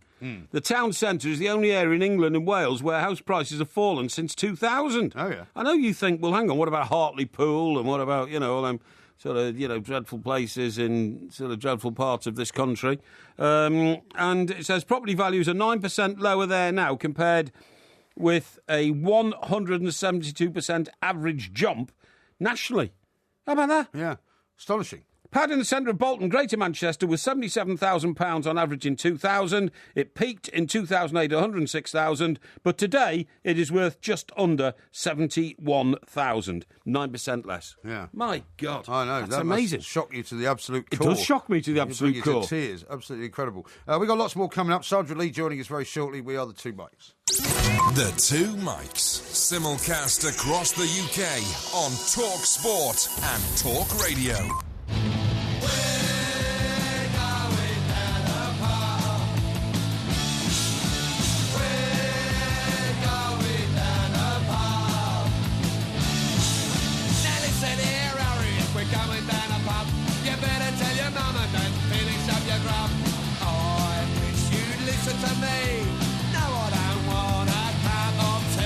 Of course, you won't be going down the pub this weekend, will you? No. That'll be a bit of an unfortunate scenario, watching the football without going to the pub. No, I'm on a no drinking kick at the moment. Yeah, right. You're going to keep this up until we go to Manchester, then? Well, yes, I am. What are you going to do when we're in Manchester? I don't know. I mean, normally speaking, on the stage, yes. I have a bottle of Bollinger. You have a bottle of some cheap rubbish Pinot Grigio. No, you have good Pinot Grigio. No, you don't. You got German stuff the last time. In fact, I might find you some German. So what are you going to have? Maybe you can have some non-alcoholic wine. Maybe. Maybe there is a reason for it, which I cannot discuss or reveal at the moment. There is a reason for me being off the booze. Are you trying to get sympathy? I want sympathy. I don't want anybody's sympathy. You're not getting my sympathy, that's for sure. To just say that I've had a little bit of a revision of a way of life. That's the best I can think and say. Really? Now listen, the reason we played that, who sang that song by the way? Sham 69. Sham 69. Yeah, is that a group? They were sort of punky kind of skinhead type group. It sounded like late 69. Sounded like that Johnny Rotten lot to me. Yeah, well, they weren't unlike the Sex Pistols. Yeah, in fact, they weren't as good as the Sex Pistols. Yeah, I never particularly liked them. They sound like imitators. Now, listen, I'm celebrating because it could be that the campaign for Real Ale might have to disband itself. Why is that good? Well, because I always thought they're a bunch of posers. I always thought anybody who has to join a club... I told you I went for a job with them once, didn't I? Yeah, that's right, yeah, their magazine. Yeah. What was it called? It was just called Camera, I think. Oh, was it? Yeah, I think you're right, yeah. But anybody... I had to go to St Albans. St Albans? Yeah. What was their place like? Well, I met them in a pub. Oh, that's what I was going to say. They all had beards. And why didn't you get the job? I don't know. Yeah, you're absolutely right about the beard thing. So I think it's because I was too young. Yeah, probably. So I was a bit of a child prodigy, see, because a lot of these jobs that I went for, like the Shoe and Leather News and other magazines that I would have otherwise got the job, because I was only about 21. Shoe and Leather News gave you the boot, didn't they? That's very good for you. Maybe you should stop drinking more often. That's quite good. Yeah, no, absolutely. But I think they thought I was only 21. How could I be in charge of a whole office full of people? Yeah, that's right, yeah. They're probably right about that. So they didn't pop your cork then. Right, now then... Now, I always thought anybody who had to join a club to prove he was a beer drinker has to be a half-bake, you know what I mean? Well, I don't think you have to join it. It's not compulsory. This lot, because I've studied the history of it, they formed in 1971. OK. And what happened was, apparently a couple of the guys who who were the mainstays of it... You have to remember that in 1971, the beer in this country was pretty dire. Well, that's what they said. They said that it was to try and protect beer in the barrel against cask beer. beer, you know? And it was all that kind of, multinational kind of, frothy, horrible, gaseous type stuff. Absolutely. And what happened was, mate, is that they went to a place in Dunquin in County Kerry on a trip to Ireland, decided the beer there was great, they were going to come back to this country, and they had the first annual meeting in the Rose Inn in Nuneaton. Have you ever been to Nuneaton? I don't know if I have. Dreadful I think place. I've been through it. So you're now slagging off Nuneaton. No, You've done Redditch. No. You've done Bolton. No, not at all. I've got a tweet here from someone saying he's already slagged off Hartlepool as an undesirable place. No. In an undesirable part of the UK, plus Redditch. What a plank. No, Redditch's a great place. I love Redditch. No, you said it was horrible. No, it was on the Warwickshire... It's not exactly Monaco.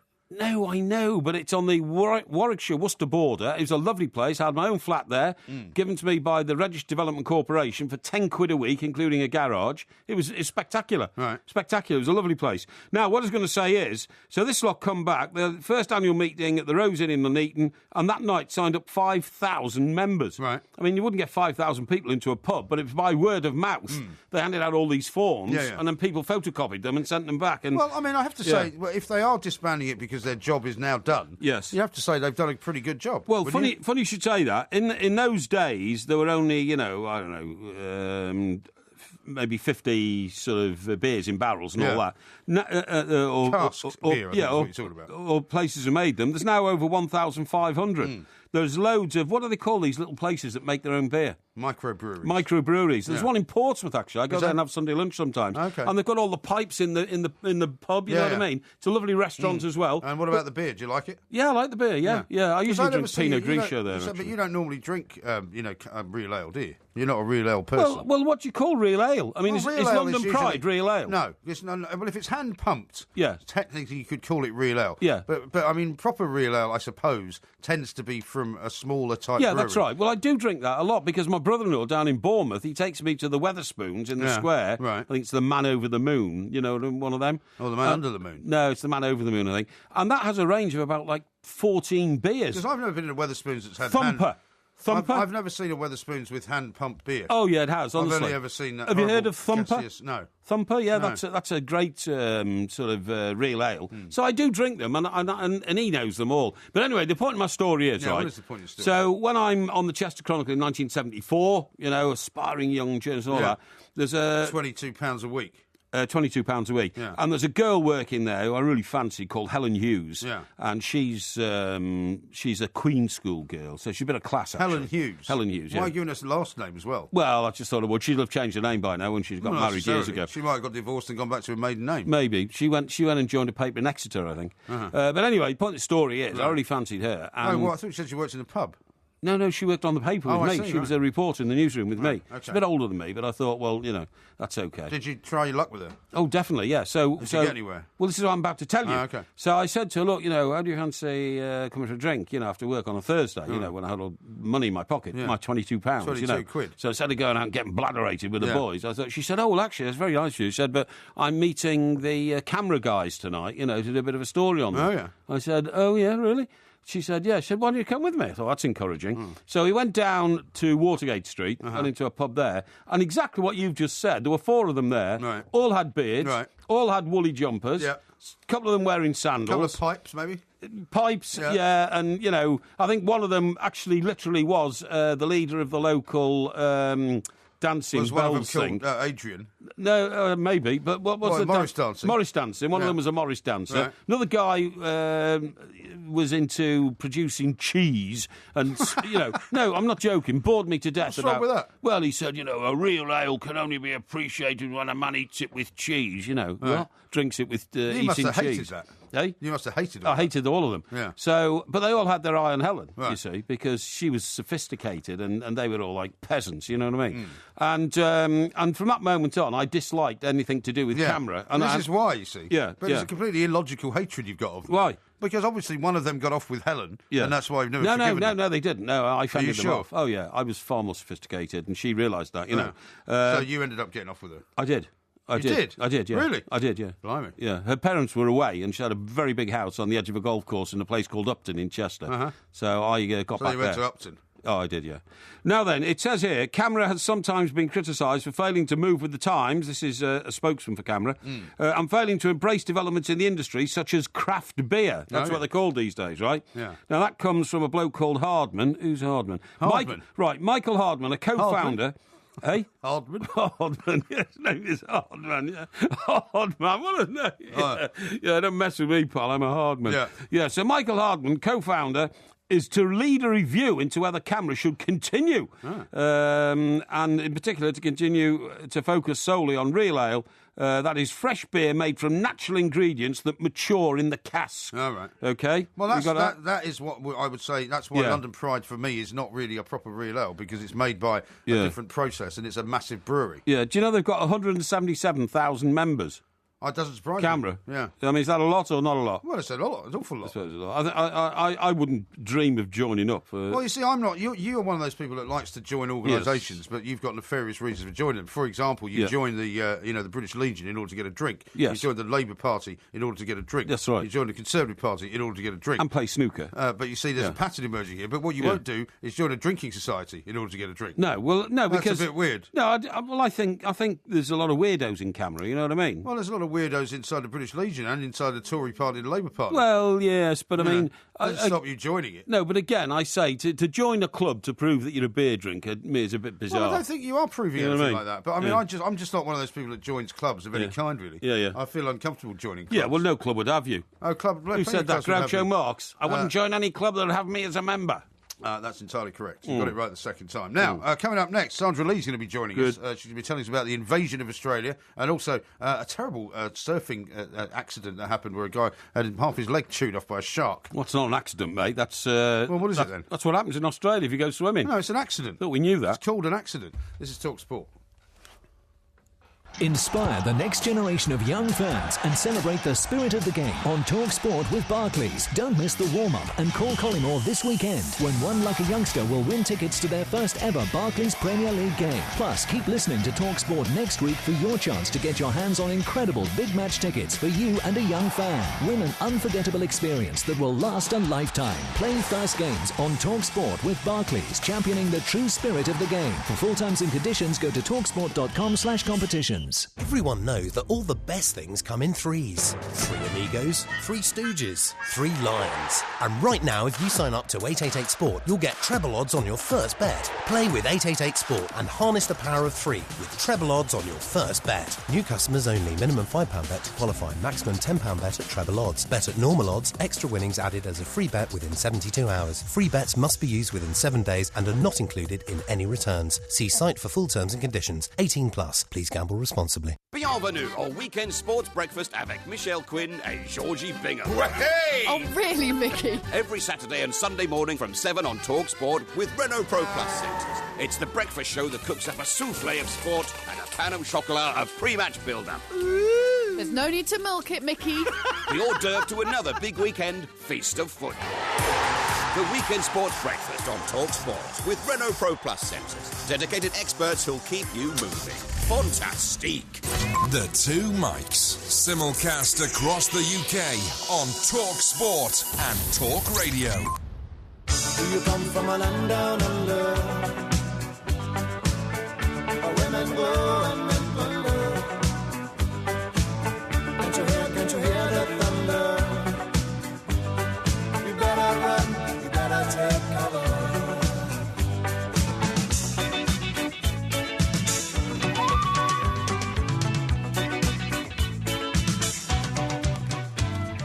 This is Talk Sport. We are the Two Mics, and I'm delighted to say that music can only signal one thing. It's the return of Sandra Lee, who we speak to on a very regular basis. Indeed. She's our favourite Australian, of course. Yes. And we're going to find out what she's got for us this week. Sandra, very good morning to you.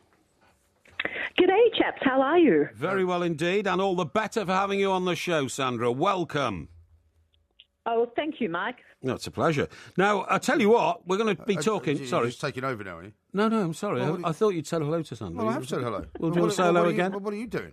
What am I doing? Yeah, what are you doing now? Well, considering that I'm a student of history and you're not, I thought I was going to say to Sandra, we want to discuss the Captain Cook situation. The Captain Cook situation? Because he's been branded a thief and an invader. He has indeed, yeah. This is some kind of academic nonsense, Sandra, right?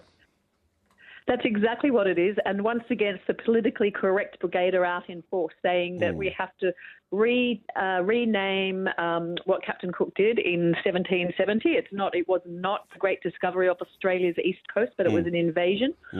And but it gets even crazier. You know, you'd think this was an April Fool's joke, but it's not. So we then have to talk about Australian history as pre-invasion history and post-invasion history. And this one is even crazier than that. We're not allowed to call Aboriginal people Aborigines anymore. We have to call them Indigenous Australians, which when I looked at the dictionary, Aborigine does mean the first inhabitant. So, yeah, well, aren't they saying that the reason they can't call them Aborigines is because they might offend some other indigenous populations which are hitherto forgotten about? Yeah, exactly. That's the whole thing. Yeah. And we're also not allowed to say that the Aboriginal people have been on this great continent for 40,000 years, which is what the accepted history is. Yeah. But we have to say they've been here since the beginning of the Dreamings. The Dreamings? What's that? That's exactly right. It's crazy. Yeah. The dream time. Aboriginal have, their dream time. That's what they call sort of their philosophy. Yeah. And we're not allowed to call it dream time anymore because that implies that it's all over, Red Rover. So you've got to call it the Dreamings, which means it goes on forever. Good God. Well, some of the things I can add to that, Sandra, and that's a very comprehensive layout. Thank you very much indeed.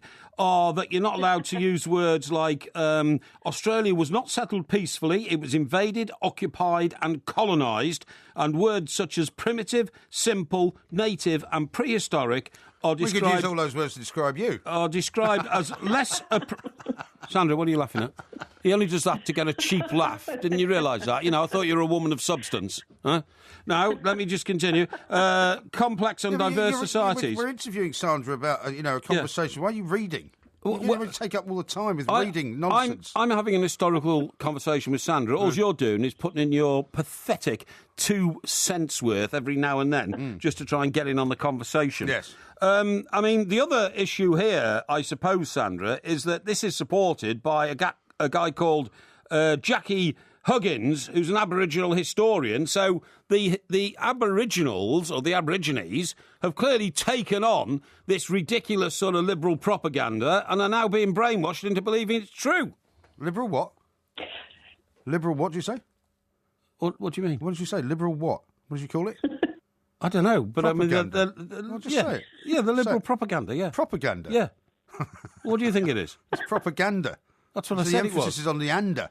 It's not propaganda. Will you give up on this idiotic pronunciation? You can't pronounce anything, Sandra. Sandra, would you like to answer the question? I'm sorry about the incursions of the juice-head idiot on my left. So is this right? Are the Aboriginal race now taking on board this liberal propaganda? I think only some of them have. I don't think most of them are paying too much attention to it. That's the thing in the end, isn't it, Sandra? I mean, these sort of treaties come out of the University of Sydney, this one, hasn't it, Mr. Parry? It's called New South Wales. Yeah, University of New South Wales. Yes. And, I mean, they do live in a sort of ivory tower, some of these people, don't they? Yeah, they do. And the thing is that apparently these type of diversity toolkits, which is what it's officially known as... diversity toolkit? That's what they're calling it, the diversity toolkit, and a lot of undergraduate students have to read it as part of their course, but it also comes from various other universities. So apparently it's not just the New South Wales University, it gets at others as well. Right. Okay. I mean, whatever happened to universities being places of learning exactly. and places of discussion and places of debate where, you don't get told what you're allowed to think. You're actually allowed to have some kind of, intellectual conversation about it. Well, that's exactly right. You would hope that all of our universities are just that, a clearinghouse of debate and new thought. Yeah. I mean, I'll tell you what will happen next, Sandra. What will happen in Australia will echo what's happened here. The National Union of Teachers and several other teaching unions have been meeting in the last week. They always meet over Easter. One of the things they voted on was to try and get rid of lessons in schools which teach children about the history of Britain. It's called British Culture and Values. They voted to get rid of all that now because it reminds people of our so-called colonial past. I mean, it's utter nonsense that people can't be proud of their countries anymore. I mean, for instance, is Captain James Cook still regarded by the majority of Australians as the founding father of your country, or is he now to be regarded as a Hitler-like invader? No, not the latter, certainly not the latter. Those people do say he is the first European to have stepped foot on the east coast of Australia. Whether or not he's the first European to have discovered Australia is open to debate, because there's all those, I remember being taught at history in school that the Dutch were here first, the Portuguese were here, and even French cartographers in the 17th century had mapped Australia. Yeah, absolutely. Now, I understand but how much of this matters in the end? Because, I mean, one of the things that you could say about... Well, it matters dreadfully, doesn't it? I'm not asking you, I'm asking Sandra. Yeah, well, because she lives in Australia. Advising Sandra. She lives in Australia, right? Yeah. So the point is that for your Australian sort of, heritage and for your Australian sense of nationality, does it matter who discovered it or who was living there first or does any of that matter? Of course it does. I'm not asking you. Well, I'm telling you. Sandra. Well, it does matter. It does matter to a degree, and the interesting thing is how much people take it on, sort of, as a mantra or anything sort of really personal. I think people just accept that the Aborigines were here first, and that the great European arrival happened from the 1700s on. Having said all that, Sandra, and I'm not a woolly-minded liberal and all that, but the plight... I don't think anyone's in any doubt about the that. plight of the Aborigines and the Aboriginal race in recent decades has been very controversial, hasn't it? In the sense that, it's been claimed they haven't been offered opportunities, lifestyles, the sort of education prospects that most Australians enjoy who are descended from the European settlers. Well, there is a lot of controversy about that, that's for sure. And there's a lot of sort of facts on the record. The Aboriginal people have a lower life expectancy. They have poorer outcomes in health and education. Yeah. But it's not sort of true for all Aborigines. The thing is that, the ones who are living still out in the outback, their outcomes are a lot different to the urbanised Aborigine. Sure. And apparently part of all this anyway is to try and make sure that Aboriginal students who now attend university in big numbers and all that kind of stuff don't feel that they're being sort of, focused on and that sort of thing. Is that right? No, I think it's just a politically correct brigade trying to sort of impose their own sort of far left leanings. Right, OK. Well, it's not good, is it? Not good. I think we should talk about sharks now. I do as well. I think you bored the backside of everybody else with all these ridiculous questions you've well, been asking Sandra. As you couldn't grasp the audience. You can hear the audience numbers falling away every second. As you couldn't grasp the historical significance of anything, I think we should move on because you're looking confused. You've gone cross-eyed. Well, no, I was horrified to read a story about a guy who had a large chunk of his thigh bitten off by a shark, and he would have bled to death had it not been for the quick-wittedness of the people on a beach. That's right, and it's a staggering attack that happened on the south coast of New South Wales, probably about an hour and a half south of Sydney. Right. Yeah. And this guy was out surfing at dusk on Wednesday night, sorry, and which is always the bad time to surf, either at dawn or dusk, because you can't see what's in the water, and it's when the sharks apparently like to hunt. And he got a massive chunk taken out of his thigh, and he was just incredibly lucky that one of his best mates was out surfing with him. And he looked around and saw this fat chap sort of screaming and going under, and so he's paddled over to him and got him up on his surfboard and managed to get him back to the beach, and used his leg rope as a tourniquet to stop the blood flow. Amazing. Yeah, that is amazing. But isn't the guy an idiot for going out and on his surfboard at times which surely any Australian who swims in those waters in that part of the world must know he's playing with fire? Pretty much. Everybody does know you don't want to go into the surf at dawn or dusk because it's the most dangerous time. And but I guess, maybe he was working and he wanted to go for a post-work surf, and it was a beautiful night. Yeah, well, I mean, you've said yourself, Sandra, haven't you? It wouldn't stop you going into the water. And I mean, I was reading the report which said, yes, dusk and dawn are the more dangerous times, but actually there's been some shark attacks during other times as well. So, I mean, like I've often repeated, I just don't know why anybody even thinks of going in the water. No, it must be mad. Got to be completely mad.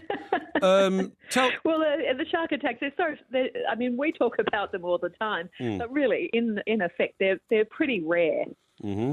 Yeah, well, they are pretty rare, but I mean, if you're the one who's the victim, the rareness of it doesn't really occur to you, does it, when one of your legs is missing? That was unlucky. Yeah, you got washed up on the beach. Where's my leg? Yeah, absolutely. Imagine the pain that you'd be in. So if a shark took a bite out of your leg, imagine how painful. No, you wouldn't. No, you wouldn't be in any pain at all. No, you'd be in shock. You'd be in pain first. No, you wouldn't. You'd be in total shock. Really? Yeah, and when you woke up in hospital... Have you ever been bitten by a dog? No. Well, if you were, you would know you're talking absolute cobblers. Well, there's a big difference between the size of a dog's mouth and the size of a a great white whale's mouth, OK? A great white whale? You idiot, yeah. Sorry, the other thing I was going to say is when you woke... You know, Sandra's still here. I know she's still here. Stop abusing me. But she will confirm what I'm about to say. A lot of these people who get their legs bitten off by sharks... They don't realise their legs have gone until about 3 weeks later, because they wake up in hospital. 3 weeks later? Well, you can't see your legs. Notice when they leave hospital? No, because you can't see your legs, because they put a cage over what used to be your legs and a blanket, but there's this psychological thing that you have where you still think your legs are there, and you can feel your toes, even though you've got no legs. What sort of National Health Service have they got in Australia, Sergeant? Did they really put a cage around you? What about a cage around Porky? Is about the only thing I should do. No, you know what I mean. But I mean, there is one advantage. When we, when we had sort of problems with urban warfare in this country, Sandra, I'm talking about Northern Ireland and all that kind of stuff, our surgeons became the best in the world at treating sort of bomb injuries and all that kind of stuff. So it does mean, doesn't it, that the Australian surgeons will be the best in the world at treating people who get gobbled up by sharks. That's one way of looking at it. Well, of course it is. Happy days.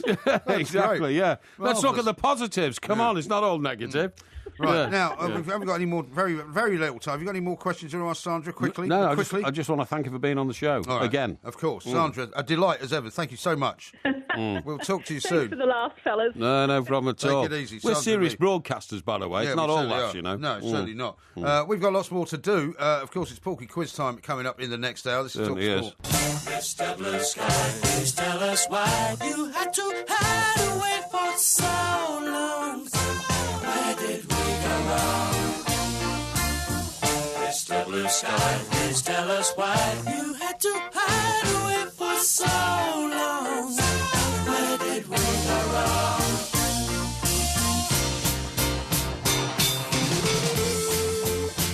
It's always a very cheery song, that, when you hear it. It was fantastic. Where were you then when that first hit the charts? I think I was probably in America. What era was it and all that kind of stuff? Was it in the 80s?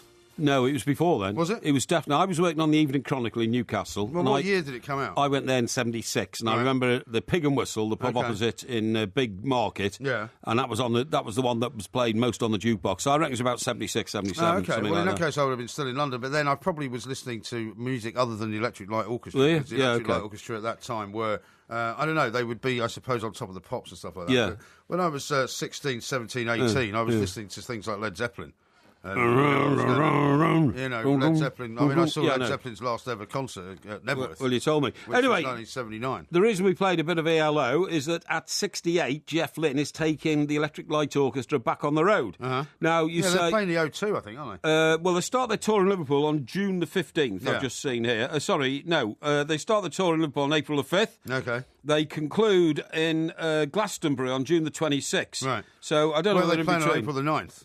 I don't know why. Well, we should know that because, I mean, almost everything else seems to be going on April the 9th. Oh, that's right, on April the 9th. At the Manchester Dance House. We're doing the Dance House in Manchester, and it's the day of the Grand National. It is. So I bet they went on in Liverpool on the day of the Grand National. I wouldn't have thought so. Well, they wouldn't be in Liverpool, no, but they might be somewhere else. Oh, no, of course, they're in Liverpool on April the 5th. So, no, you said that. So what day of the week is that? 5th? That's a Tuesday? Well, it's 4 days before the Saturday. Tuesday the 5th, 6th, 7th, 8th, 9th. It's the 5th. It's Tuesday. Yeah. Tuesday night. I wouldn't go to a concert on Tuesday night, actually. Why wouldn't you? Well, because I can only get into sort of relaxing, socialising sort of on a Saturday, that's all.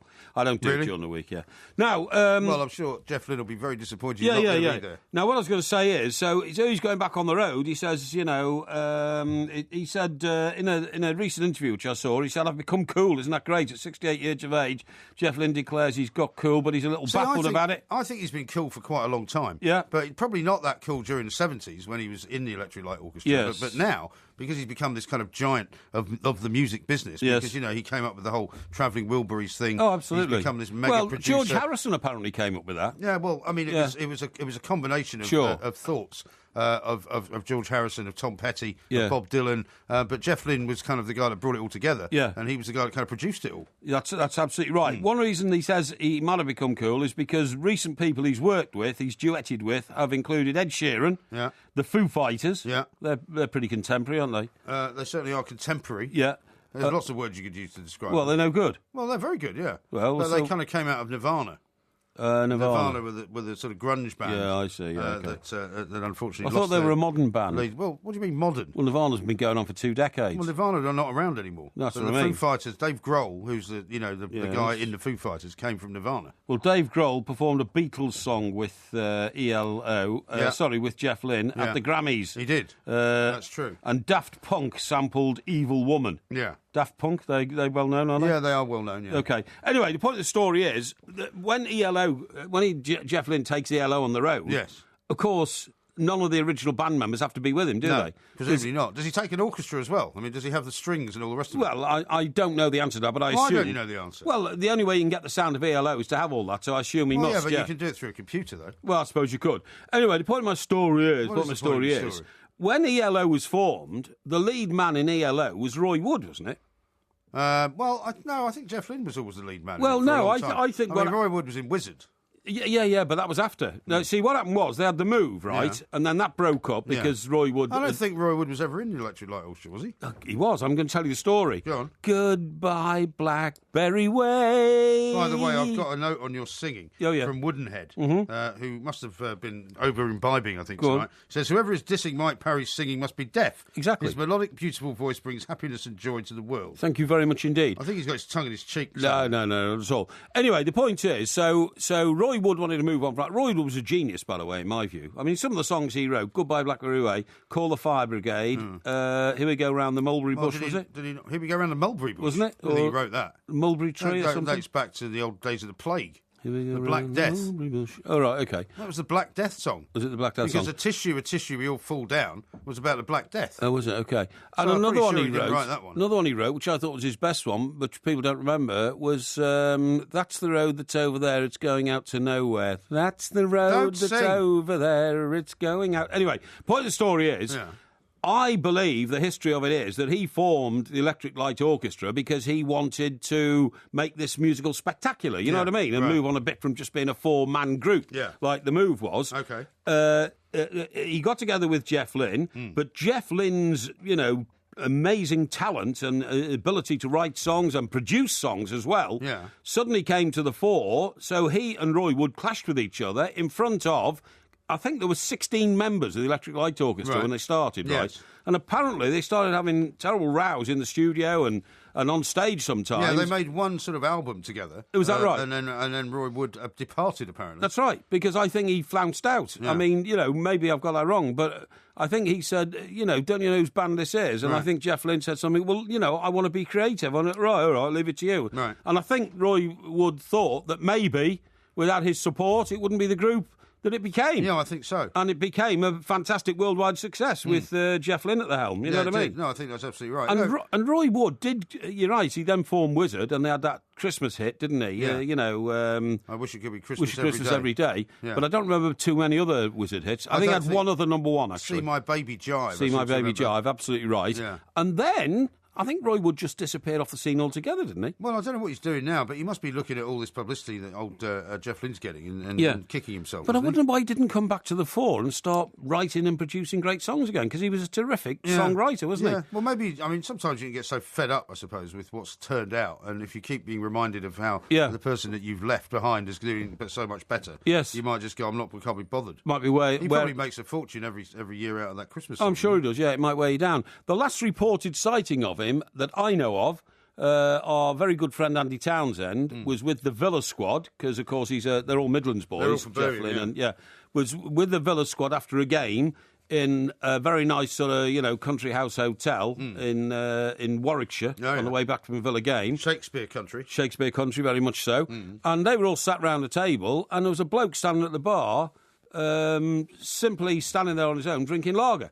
And I had a look at him again and said, "You sure that's not Roy Wood? You know, the guy from the Wizard." On his face. No, of course not. No, but the reason he used to put all that on his face, by the way, he was incredibly shy, and he couldn't go on stage. Well, with maybe his own that's why he face. never came back onto the stage. Maybe he was incredibly shy. He didn't like publicity. He just like making the music, really. So anyway, Andy got up and went over and said, "Excuse me, yeah, I am." He said, "Oh, it's very nice to meet you. You know, lads from Villa here. You know, all big fans and all. Would you come and join us?" He said, "No, thank you." He said, "It's very kind of you." And Andy said, "Well, can we get you a drink?" He said, "Yeah, I'll have a drink. Thanks a lot." So he got him a pint of lager, and that was it. And did he leave then after that? Well, he made it clear he wanted to be left alone. So Andy went back and sat down. No, it's not like me at all. I'm very social. You told us you don't like talking to people in pubs. Well, not if they're going to sort of drive me crazy, obviously, you know. But anyway, so Andy went back and sat down, and the lad said no. He said he's very kind. He said thanks for the drink. He's doing things. But I said to him, what was he reading, or did he have his phone with him? Was he checking? He said no. He was just standing there drinking. I said, you know, I mean, that takes something, actually, to stand in a bar on your own and just drink lager. Well, that's what you do. No, I don't. Well, you sit somewhere on your own. No, the thing is, Mike, I've always got things to do. I'm either reading something or writing something. I'm on the phone or I'm checking things. You're still on your own, though. Yeah, but what I'm saying is he didn't need any sort of prop.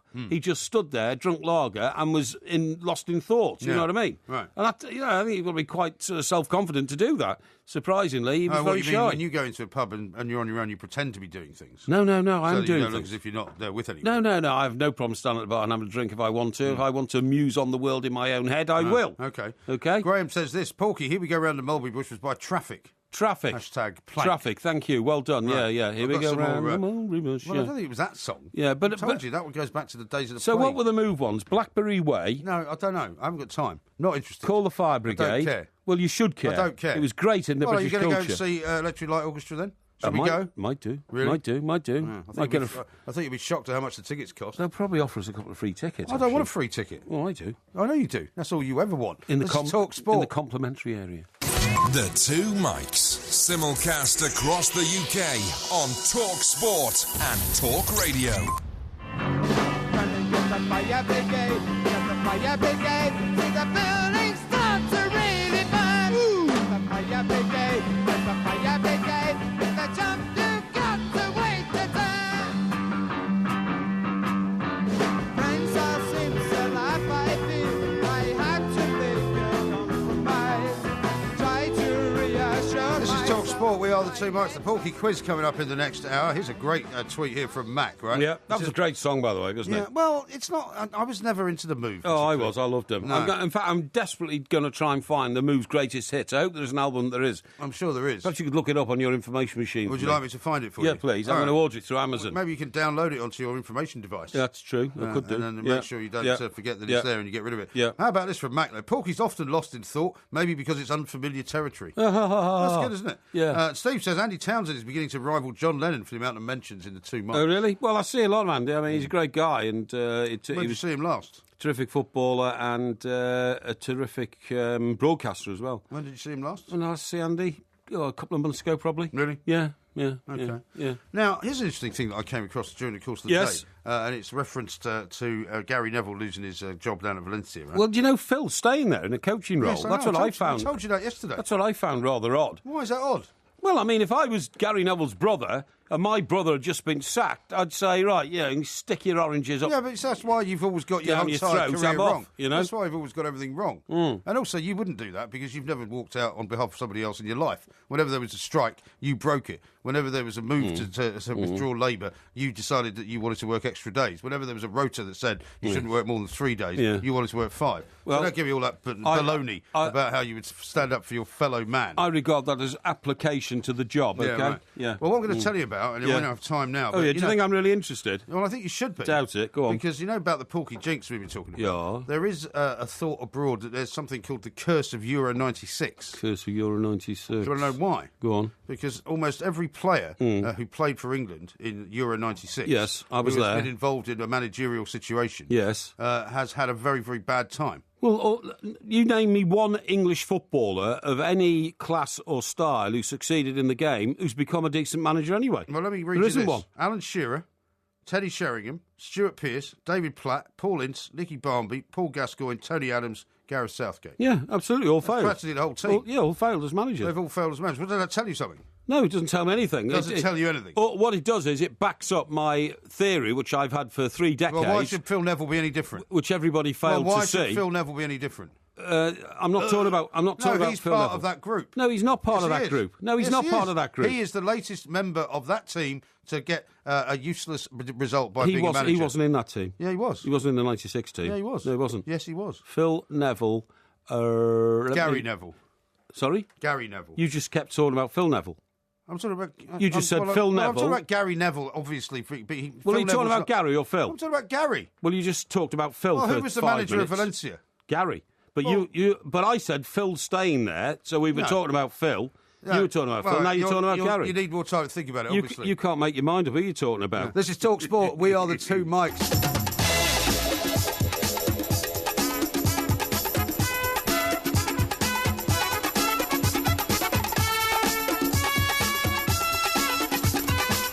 This is Talk Sport. We are the 2 Mikes. Lots of conflicting opinions coming in on your singing abilities, by the way. Right, good. One from somebody called Steve, who says, keep up the wonderful singing, Mr. Parry. Keeps me awake for the Porky Quiz. Thank you. Hackman, on the other hand, says, please, please, please, stop singing, Porky. I'm not feeling good just now, and your singing will tip me over. # tone deaf. Oh, yes. And William says, hope you're doing the Selco Predictor today. Got pen and paper ready so I can enter the opposite score of what Porky predicts. Oh, really? That's very nice, isn't it?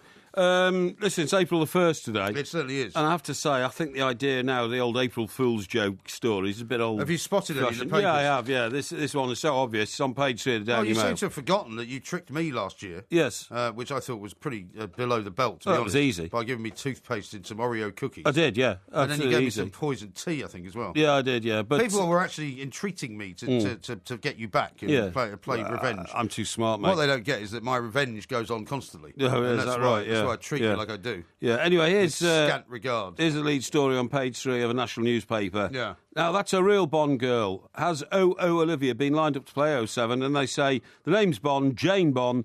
Broadchurch star Olivia Colman is set to make history by becoming the first female 07. The Daily Mail can exclusively reveal that 42-year-old Miss Colman will take over from Daniel Craig for the next movie, currently known only as Bond 25, in a controversial move sure to outrage many die-hard fans. Yeah. So the problem do you is... reckon that's not true, then? Well, the problem is they moved from a headline saying, has Olivia been lined up? Yeah. And an intro which says, set to make history, into a second paragraph which says, we can exclusively reveal Miss Coleman will take out from Daniel Craig. So I'm afraid it's all over the place. Yeah, right. It's clearly not true. I mean, it's always... funny enough, the Daily Mail, which is a newspaper without a sense of humour... That's right, It's always the one that does April Fools. It is, yes, true. I'll tell you the other paper we should look at is The Guardian, because they normally do one as well. Yeah, they do, actually, yeah. We'll have a look at the that, whole paper's an April Fool, actually, but that's another story. Yeah, well, you know... See if you can spot one in there. I'll tell you what, I wonder if we can... It would be very difficult, wouldn't it, to spot an April Fool's story in our favourite paper, New Day. The New Day? You know what I mean? Well, do you know what they've got on the back Because today? most of it is a joke anyway. Yeah, there are 3 things for the back page. Their personal listography. This will be a tough one for you.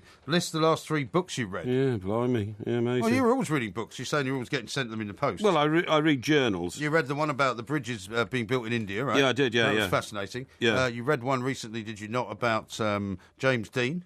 James Dean, yeah, I read that, yeah. You didn't read the whole book, though, presumably? No, I don't read the whole book. What I do is I can speed read.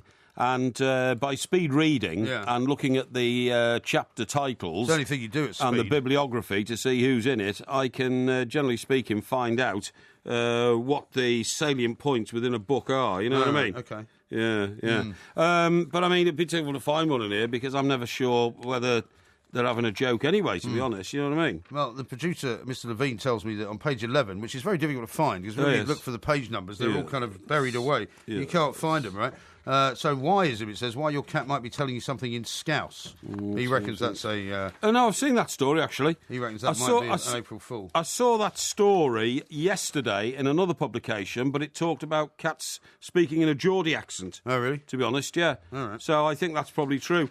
I see here, by the way, let's all hope for a speedy Rove's return for Beverly. I totally agree with that. Corrie actress Beverly Callard has had some gruelling soap storylines as barmaid Liz McDonald, but her personal life has also been blighted by darkness. Now she's taking time off from the show due to struggles with illness. So, yeah. I've told you. Well, how about this one? Report calls for a national I wish her the very best. National sleep strategy. That could be an April Fool in The Guardian. No, that's in... The average person in Britain is undersleeping by about an hour a night. Yeah, no... You're undersleeping by about 5 hours a day. No, I've seen that somewhere else. Britons are missing out on... Are you finding yourself sleeping more, by the way, now that you're not drinking? Hang on, Britons are missing out on a total of 1 night's sleep every week, it says in another version of that. What did you say? Am I sleeping better? Yeah, you're sleeping better, yeah. Well, I've never slept badly. But you don't sleep, though. Well, I sleep as much as I want to sleep. And, if it's only 2 or 3 hours a day, that's fine by me. It doesn't bother me. Honestly, it really doesn't bother me. It bothers you, because when you haven't had enough sleep, you can't, manufacture your thoughts properly. Yeah, listen, there's a police force, right? I've heard there's a police force. Yeah. There are many police forces. Which one are you referring to? Who are trying to, believe it or not, introduce a system where when somebody's arrested and, bundled into the back of a police van and taken off to the police station and put into a cell to be charged with whatever offence they've committed... Yeah. They're then given a form before they're released to ask how their treatment by the police was. Brilliant. Yeah, I know. Where is this? You laughed. Is it sort of say, like, how did we do? It's a bit like when you follow those vans. That's right, yeah. How's how my am I driving? Yeah, I think that's pathetic. If I was a lorry driver and they put one of those on the back, I'd just black it out. I'd get some black paint and black it out. The idea that your job, the job you're doing each day to earn your living, is subject to examination by millions of other people is outrageous. It's an outrageous attack on your civil liberties. I can't imagine if anyone has ever actually rung that number. No. To say, by the way, you're driving. Can you imagine what would happen? No, but somebody, a guy at the other end going, get lost. Can you imagine your somebody... driver's not driving very well. Somebody ringing saying, I think your driver's driving really well. I thought I'd just ring you up and let you know. Yeah. It's designed, isn't it? It's designed for... people who've got a grudge to bear to ring up and complain about the driver. I would honestly, I would screw it out. Yeah. Now then, what it says here is it's the Independent Police Complaints Commission. Yes. Who say... which police force is doing this? Well, the Independent Police Complaints Commission covers all police forces. This is the point I'm saying. Cops should ask suspects for feedback if they physically restrain them. The plans... go on to suggest officers tell anyone they lift how to make a formal complaint if they don't feel their treatment by the police has been right. Yeah. Good God. I know, it's mad, isn't it? Yeah, the idea was revealed in the IPCC, that's the Independent Police Complaints Commission. That's right. 94-page Police Use of Force report, which has just been published. Oh, good God. Last year, there were 23,000 assaults on officers in England and Wales. That was 63 each day. Did they get asked how they felt about things? No. So Mark Smith, who's the Essex Police Federation chairman, said, if you're attacking police and being arrested, why should we then be asking you, did we use the right force against you? Are you happy with the way we treated you? This is simply opening the floodgates for false complaints. It's inviting people to make a load of money, isn't it? It's inviting people to say, actually, I'd quite like to sue you. Yeah. It's utterly pathetic. Yeah. And, when Sandra comes on from Australia, she often talks about the PC brigade down there. Well, I'll tell you what, we've got it worse up here. Well, I don't know, actually. I mean, I think it might be being reversed slightly. Well, they seem to be suffering more down there. Yeah. Now, how about this from Gerald in Glasgow? Yes. He says, hi, guys, do you know the best side of Get the Fire Brigade? It's a belter. I think he means the B side. The B side, what is it? Get the Fire. He doesn't say. Well, could you tell us what the song is, Gerald, please? Let us know. Tweet us, text us in again. And here's one from, where are we? Some doesn't give a name. Alert, Porky's actually right about something. Roy Wood did indeed create ELO. He had one post-Wizard hit called Forever. Drummer Bevan was in the Move and then ELO and still plays. Oh, I see. Yeah, well, that's interesting. I thought it happened like that. Tony in Manchester says the police satisfaction survey for people that are arrested is an April Fool. No, it's not, honestly. Are you sure? I'm certain. Where are you reading that? I read it in one of my social awareness journals about... Sorry, what's your problem? Why are you saying you read it in one of your social awareness journals? I did, about 3 days ago. Oh, so it's not an April Fool? No, it's not an April Fool. Are you certain? I'm certain. I'm certain it's not an April Fool, honest to God. Really? It's something that's actually been published in that report. I know it sounds like an April Fool, and I wouldn't be surprised if it had been, but it was published a few days ago in a police journal. Yeah, yeah, definitely. A police journal, there you go, so it can't be untrue. No. We're getting very, very close to the Porky Quiz. Indeed. Talk Sport. The Two Mics, simulcast across the UK on Talk Sport and Talk Radio. I put it to riot. I put it to riot. I put it to riot. I put it to riot.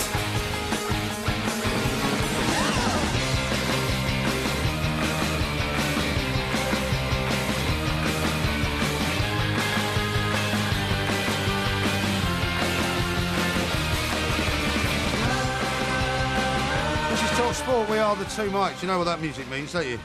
What does that mean? I predict a riot. Right, there you go. That means ICEL predictor. Huh? What's it called? What? ICEL? What's it called? The Selco predictor. Selco predictor, that's the one. Yeah, it means that we're going to do the predictions for the weekend's football. Righty-ho-dy. We've obviously got two particular matches on TalkSport, which have some bearing at the top end of the table. Right. We've got Liverpool against Spurs, yes, which is a 5:30 kickoff, and we've also got Leicester against Southampton. Yeah.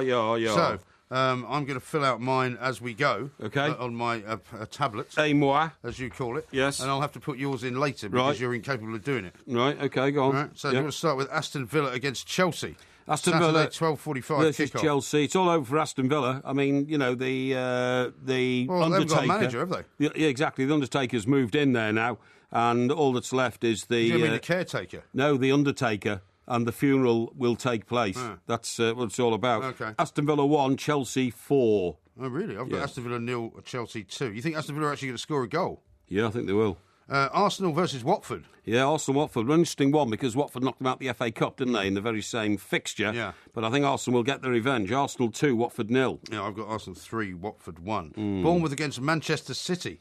Yeah, very interesting. Very interesting. City have come apart since the announcement of Mr. Pellegrini's departure. As I predicted. As you predicted. I'll tell you what I'm going to say there. I'm going to say Bournemouth 2, Manchester City 2. I've got 2-1. To Bournemouth. Okay. Because Manchester City have been awful away from home. Shocking. And they've got a few injuries now as well. Haven't they? Yeah. And old Yaya Touré's agent is kind of kicking off again, saying he wants to leave and all the rest of it. Raheem Sterling's out. Yes. So you might actually, you haven't mentioned that.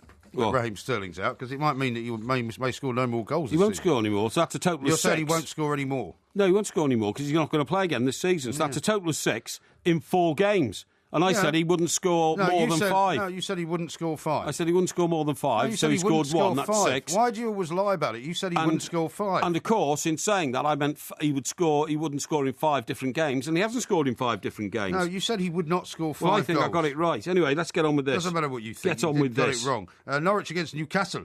Yeah, that's an interesting It's one. a big game for the Geordies, this one. It's a big game for the Geordies, but it's a massive game for Norwich as well. I think Norwich are going to do it. I'm going to say Norwich 2, Newcastle 1. I'm saying Norwich 2, Newcastle 3. I think Rafa Benitez might come up with I don't think Newcastle will score 3 goals. Stoke versus Swansea. Stoke-Swansea, yeah, very interesting that because 2 very erratic teams, but home advantage to Stoke, and Swansea still struggling to get away from that relegation zone type battle. Stoke 2, Swansea 1. I'm saying Stoke 2, Swansea 1 as well. Okay. You sure you're not looking over my shoulder? Of course not. What do I look over your shoulder for? Well, because, you know, you get in practice for the Porky Porky Quiz. Quiz. Look over your shoulder, mate. It's a lot of dandruff. Yeah, go on. I don't have dandruff. Oh, really? Yeah. Would you like to retract that? No. Why'd you say I've got dandruff? No, well, I'm not retracting. Well, look on my shoulders. I'm wearing a dark jumper. Yeah. Do you see any white flakes? Well, I'm not prepared to comment. You're just telling absolute porkies. Can't see in this light. Yeah, go on. You can't see anything. Sunderland against West Brom. Yeah, Sunderland West Brom. That will be. See, I think Sam will get something out of this because West Brom again are a bit flaky. I'm going to say Sunderland, because they've got Defoe, they've always got a chance. Sunderland 3, West Brom 1. I'm saying 1-1 there. And what about Sam's not too happy about Bowie, is he? He's not happy about Bowie. Why is that?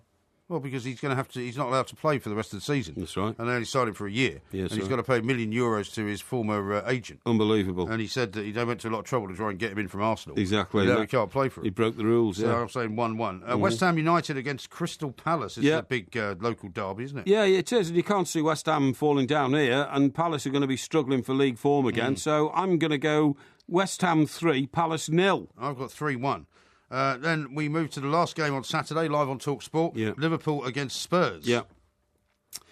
Yeah, well, I suppose I'll get hammered by all the Coppites, but it's going to be Liverpool 1, Spurs 3. Well, hang on. You said at the start of the show that it was all going to be over because Liverpool were going to beat Spurs. No, I didn't. Yeah, you did. No, you I said didn't. the season will be over because Liverpool will beat Spurs, Leicester will beat Southampton, and then they'll be, 8 points clear. No, you weren't listening. That's what you said. No, you idiot. I said if Liverpool beat Spurs. Oh, so once again, you're saying Liverpool are going to get beaten? I think they will do, yeah. Liverpool 1, Spurs 3. I think this might be the game of the weekend. I'm going to say it's going to be a 2-2 draw. Okay. And let's see. Leicester against Southampton Sunday, 1:30 kickoff, also live on TalkSport. Yeah, can't see Leicester falling down. Leicester 3, Southampton 1. Yeah, I can't really see them doing that either. I'm going to say 1-0 to Leicester. Because I think the nerves that they're going to get are going to make it more difficult for them to score. You don't care what I think, do you? I can tell in your eyes. Well, I mean, I kind of look. I take note. Yeah, go on. And then the big one. Yes. Porky's team. Yes. At 4:00 at Old Trafford. That's right. Manchester United against Everton. Have you seen our away record? We have only lost to Arsenal away from home all season. Yeah, it's better than the home record, which is horrendous. Oh, absolutely. We didn't lose to City, we didn't lose to Chelsea. There's only one team in the entire European League system that's got a worse defensive record at home than Everton. It's a team in France. It's terrible. I just don't know what's gone wrong. But anyway, thank God we had a reasonable away record. And I think that will persist. And I'm going to say Manchester United 1, Everton 2. I'm betwixt and between here. I think there'll be quite a lot of goals in this. I'm going to go 2-2. Okay. Manchester United 2, Everton 2. So what are you going to have as your dead cert of the weekend? My dead cert is Leicester. So I put that in the dollars one, right? Okay. Yeah. And the one I'm most worried about getting right is Bournemouth and Manchester City 2-2. So I'll put that in the... I'm going to put my favourite chip winning is West Ham beating Crystal Palace. Right. And then the one that I'm not so sure about is Man United Everton. It's almost impossible to predict that. Okay. I mean, the whole season's been almost impossible to predict, to be fair. It has. Although I haven't done quite as badly as you. Well, okay. Would you like to know what the current position is in the TalkSport Presenters League? No, I don't like boasting. All right, well, let's see. You are actually not doing as badly as you were. You're now 4th from bottom. So if it was a relegation scenario, you're hovering just above a relegation by 15 points. Yes, that's excellent. I'm a bit further up. I'm 16th in the table. Yeah, of how many people? 24. So I'm in the top 2/3, basically. And who are the 3 below me? Below you have Mark Saggers, yeah, who's 15 points below you. Jason Cundy, yeah, who's 150 below you. Yeah. And then Danny Kelly, way at the bottom. He must not be playing. Amazing. Normally Danny Kelly does quite well. Yeah, and over the top end, it's Alan Brazil at the very top. Is it? First position. Well, somebody does it for him, I think. That's not very nice. Well, you know. How can you say that? Well, I don't think Mr. Brazil's going to be too happy that you've given that away. I don't if think, in fact it's true. I don't think Al applies himself to these things. You know, really? He's got better things to do in life, to be honest. Really? Yeah. Okay. Yeah. Well, those are our predictions. Okay. Hopefully many of you will have taken them down, especially Mr. Parry, so that you can do the exact opposite.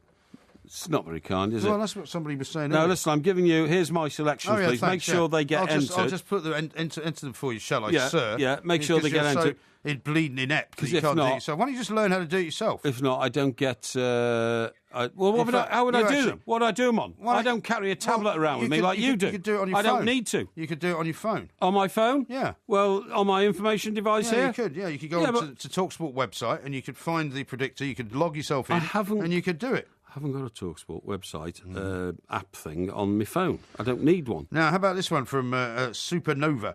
He says, Mike, insurers give a discount on commercial vehicle insurance if the vehicle carries a driver behaviour telephone number. Odd but true. That sounds about right, actually. It gives what? So if you've got one of those stickers on the back that says, how am I driving? Yes. They get a cheaper insurance deal. Good God. So that makes sense, doesn't it? Yeah, it does, yeah. Jamal says, when is Dr. Banner coming up? We need to sort Porky out once and for all. Well, I'm working on that, so we'll get him on at some point. Yes. Here's one from Roy, who says, I can't believe Porky's now lying about Sterling. How does he do it with a straight face? Can't believe what? You're lying about Sterling. I'm not lying about Sterling. You did. You said I've got a lot of public sympathy about Sterling. People say you very, very nearly got it absolutely accurately right, but I've got you're the only person in the entire world who thinks very nearly getting something right is different from getting it wrong. I have got the moral high ground on it. You know that, but you won't admit it. No, you haven't got the moral high ground on anything. I have. No, I have. Absolutely not. Larry says, the move, Porky means here we go around the lemon tree, which was the B-side of Fire Brigade. Oh, is it? And yes, there is a Move Greatest Hits CD, he says. Is there? Yeah. Oh, I'll be getting that one then. Thank you very much indeed. Perhaps I'll buy it for your Christmas. Good idea. If you're still here. Good idea. Right, now then, my information device shows 21 outstanding messages. You know, I lost my Twitter today. I've told you that, haven't I? Yeah, you told me that. Have I told you? Yeah, because I told you that you need to also get some other apps so that if you are, unfortunately, deprived of Twitter, you can actually figure out what's going on in the world by looking at other apps. I can usually figure it out anyway. Now then, I'll tell you what I want to talk to you about. What I want to talk to you about What do you want to talk to me about? Now, you always have a go at me because I've got a housekeeper, right? Well, funnily enough, it did occur to me to ask you the question whether you're going to be upping her wages because the new living wage starts, I think. She gets paid much more than that. Does she? Yeah, much more. Are you sure? Yeah, I'm certain. Now, you see, it's you's out of step now, right? Why? It's you's out of step, right. Why? More than a third of British households now employ domestic help. So what? So more than 2/3 of them don't? But 1 in 3 do. So that's a minority then? But you're not in the elite 1 in 3. What? You're not in the elite 1 in 3. No. Yeah, I don't have a housekeeper, no. 1 in 3 are elite houses which now have domestic help, OK? What is that? How is that elite? 17 million... Excuse me, how does it make you elite? Well, it means if you've got a domestic help, i.e. a cleaner, or in my case, a full-time housekeeper... You haven't got a full-time housekeeper? I have. A full-time housekeeper does what exactly? A full-time housekeeper does everything. Lives in the house? No, she doesn't live in the house. So she's not full-time? Well, I'll tell you what... Works 8 hours a day, cooks, cleans, is there all the time? She's full-time in the sense that How is she full-time? She's full-time in the sense that she carries out every domestic need in my house. How many hours does she work? It depends how many I want her to work. Well, how many on average? On average, a week. Yeah. Maybe 8. 8 hours? Yes. You call that full-time? I certainly do. Absolute baloney. No, it's not. It's more smoke and mirrors for the porkmeister trying to make yourself into this it's kind not, of... but all you're trying to do is avoid... Uppity, petty bourgeois Wally. Is avoid the question again. In total... Why? I've told you I haven't got a cleaner. 17 million... Yeah, but you haven't told us why. 17 million Britons... I haven't told you why, because I haven't been able to find one that can only come when I want them to come. 17 million Britons now employ someone to help with their chores. According to the Work Foundation, there are more than 2 million part-time or full-time domestic workers across the country. The reason you don't have a housekeeper, and I can tell this exclusively to our millions of people, is because your place is such a tip. Not true. And it's such a hovel that you are embarrassed to let anybody else into the place. That's not true. That is true. No, absolute rubbish. No, it's true. Plenty of people have been to my place. You haven't been there because I don't want to invite you there. No, well, because you're a plank. No, it's because my standards are so high, you'd be embarrassed to let me through the door. No, well, I don't want you through the door. When I take my shoes off at the door, you'd be scratching your head and thinking, I wonder why he's doing that. You don't have to take your shoes off. Well, why? So do people walk around on your carpets in their outdoor shoes? I haven't got carpets. I've got wooden floors. Wooden floors. Yeah, see, another one, you see. Very nice. It's very nice. It's down by the river and it's in the centre of London, where you would love to live but can't live because you're a suburban, complete and utter Philistine. Too idle to put carpets down. Not at all. It's a very, very nice wooden floor. This, however, is TalkSport, and coming up next, it's time for Porky to prove how genius he is at the Crimean War quiz, because it's the Porky Quiz next. Inspire the next generation of young fans and celebrate the spirit of the game on TalkSport with Barclays. Don't miss the warm-up and call Collymore this weekend when one lucky youngster will win tickets to their first ever Barclays Premier League game. Plus, keep listening to TalkSport next week for your chance to get your hands on incredible big match tickets for you and a young fan. Win an unforgettable experience that will last a lifetime. Play first games on TalkSport with Barclays, championing the true spirit of the game. For full terms and conditions, go to talksport.com/competitions. Find inspiring choices at DFS. All new season spring collection sofas are now half price and handmade to order in your choice of style and colour. DFS. Over the last 2 years, I've learned that I'm quite determined. And I thought I was. And I've learned that I actually like learning. I've learned that I can concentrate even when the kids are arguing. I've learned that I'm more ambitious. The most important thing you'll learn at the Open University is what you're capable of. To find out more, search for OU Life-Changing Learning. Get the job done on TalkSport with Toolstation. Will Spain reign again? And Spain are into the lead. Are France in with a chance? Or will the Three Lions finally rule? Is the International League prepared to go head-to-head to lift the biggest prize in European football? Join Hawksby and Jacobs every Monday from 1 to find out which team can get the job done. You wait for Euro 2016 on TalkSport with Toolstation. Low prices on top trade brands. Open late 7 days a week. Find your nearest branch at toolstation.com. The Two Mics, simulcast across the UK on Talk Sport and Talk Radio. Shot! The horse is lifted very quick to run. The man who runs the Russian guns. And as we race toward the human wall, the sleeping pain has become its fall. We have our bodies. This is TalkSport. We are the Two Mics, and it is time for the Porky Quiz. I've just been handed the questions, as you can see. Yes. We are videoing this particular quiz. I think we should. We'll be putting it on Two Mics TV, Excellent. so that everybody can see that there's no gerrymandering going on. That you're not checking anything that might be written down. Let's get in on any with way, it. shape, or form. My I have magic one. pen. Can you confirm that I have one set of questions? It appears so. Yes, thank you very much. Can I also confirm that you don't have your information device of any kind anywhere near you? I have my information device here, but it is there. Okay. And it is not accessible and you to put me. it down. And there are no, apparently, we've got the executive producer here. Yeah. Presumably he can confirm that there's no apparent pieces of paper. Right. Can you see any that pieces you're of looking paper? Are there any? Nothing I can see. Yeah, nothing you can see. Right, Yeah, okay. yeah. I'm not going to bother checking if you've got a secret earpiece. I do not have a secret earpiece. Okay. Right now, the subject you need is a face piece. The subject is the Crimean War. Crimean War. Right. Yeah. If you get an answer correct, you will hear this sound. Attack! If you get one wrong, you will hear this sound. What the devil's the matter with Cardigan? Yeah, Cardigan. Yeah. Right. Are you ready for question number 1? Of course. Question number 1. Yeah. When was the charge of the Light Brigade? Charge of the Light Brigade was in 1850. Now, the war was between, thinking aloud, okay, no answer yet. The war was between 53 and 56. The charge of the Light Brigade was in 1854. I'm looking for a precise date here. Precise date, it was on October the 25th, 1854. Correct. Thank you. Attack! Woo! Woo! Woo! Woo! Woo! Why did you not say that straight away? Because I had a thinking process to go through. Are you sure you haven't got an earpiece? No. Okay. We may have to check for that later. Question number 2. Yes. Who was the commander of the Ottoman Empire? The commander of the Ottoman Empire was... Now, there were 3 countries, Russia under Nicholas I, Britain, which was ruled by Palmerston, and France was ruled by Napoleon III. They were the bloc fighting... no, hang on, I've got this wrong. No, Russia was the enemy...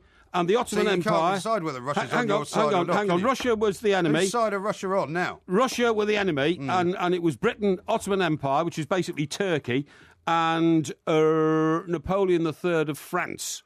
So the Ottoman Empire boss leader you're looking for. That's the name. One of our allies. Yes. Yeah. Well, I don't know whether it was an ally. I've just got He was an ally. He was an ally. All I've got here is a question. He was an ally. Who was the commander of the Ottoman Empire? The commander of the Ottoman Empire question. was...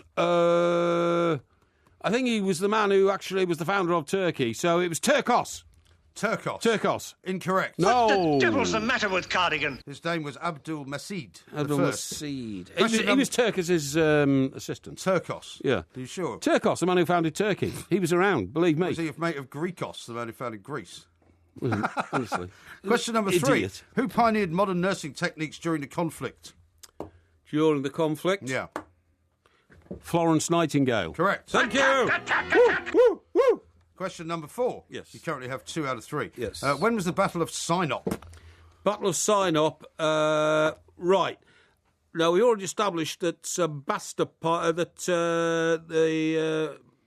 25th, 1850. No, that was preceded by the Battle of Balaclava. So the Battle of which one? I'm not asking you about that. Battle of Sinop. The Battle of Balaclava was towards the end of 18... It was... what's it called again? Sinop. Yeah. December 1853. Incorrect. No. What the devil's the matter with Cardigan? It's November 1853. Oh, come on! I'll give you half a point. Thank you. I need the was about exact to date. say. I'll give you the exact date. It ran into December. It ended in December. Yeah. I think I should get that. It ended in December. Doesn't matter. It ended in December. It was fought. No, it was not. It was fought in December. No, it wasn't. What's wrong with you? It might have started in November, but it finished in December. I didn't ask you when it finished. I asked you when it was. Question number 5. What was significant about it? What's significant about? About it. It. What's it? Well, it follows on from the last question. Have you forgotten already? Tell me. What was significant about it? The Battle of... Sinop. Yeah. What was significant about it? Well, there was lots of things significant about it, but the most significant thing was, for the first time, it involved quite a few things. It involved a new type of sabre, which the... saber-toothed rabbit. No, which the men on horses had. It also involved, for the first time ever, in a battle, a naval presence, and the battlefield was shelled by the Royal Navy as a precursor to the fighting on the land. And also, it was very, very cold, because it was November-December battle. It started in November, finished in December.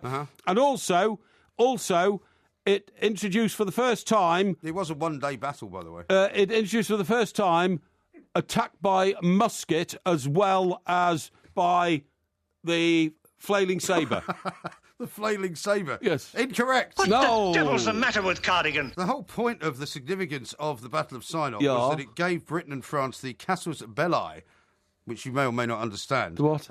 Which means cause for war, to actually declare war. Yes. That was how the war started. Yes. So that was the most significant thing. So, incorrect. Question number 6, I should say. Yes. Which Justin Timberlake song has Crimea in the title? Oh, what a load of baloney. It's a question I've been handed. A load of Boloxios. You can see What's that got to do with the Crimea War? That's not historical whatsoever. It's a question: which Justin Timberlake song has Crimea in the title? See, this has come off list B. This has come off the difficult questions because I'm doing so well. One section of damn questions. gerrymanderer. One section of questions. I'm refusing to answer it because I'm not an expert on Jason Timberlake's. Was it Justin Timberlake? Jason Timberlake. Justin Timberlake's records. Would you like to have a listen to it? You say you're not going to try pop it. You're not going to pop at it. I'm sorry. If I was in a court of law now, I refuse to recognise it. Okay, so that gives you not incorrect. Then, would you like to hear it? Let's hope. Let's have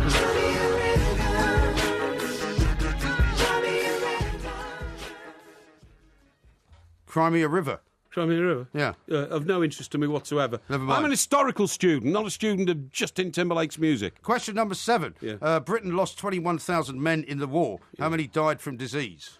More than died in battle. I'm looking for a number. Problem was that though we lost men in battle, we lost, in fact, I can tell you, we lost, the Light Brigade lost 122 men in the charge of the Light Brigade. Another 157 were injured in that manoeuvre, so that total of over 280 incapacitated, OK? Now, during the course of the war... the time? Hang on, during the course of the war... faster answers. During the course of the war, we lost... What was the figure you gave me again? 21,000. 21,000. Of that number, 16,000 died of disease. Correct. Thank you. That gives you 3.5 so far. Question number 8. Yeah. Who was the famous Times correspondent who reported from the Battle of Balaclava? I will never forget him because I've read his journals and his name was William Russell. William Howard Russell. Correct. That's 4.5 out of 8 so far. Question number 9. Yes. A document was signed on the 30th of March 1856, yes, which ended the war. Yes. What is it called? It was called the... let me see. See, what happened was, that was after the Battle of Sevastopol, and Tsar Nicholas I decided to withdraw from the theatre of war. It was called something like the Symposia Agreement. Incorrect. No. What the devil's the matter with Cardigan? It was the Treaty of Paris. I would have thought you would have known that. How can you know that 16,000 people died from disease, but you can't understand that the Treaty of Paris was the answer? I knew it was the Treaty of Paris, Did you? but the Treaty of Paris was the occasion. The actual document was called the Symposia. Really?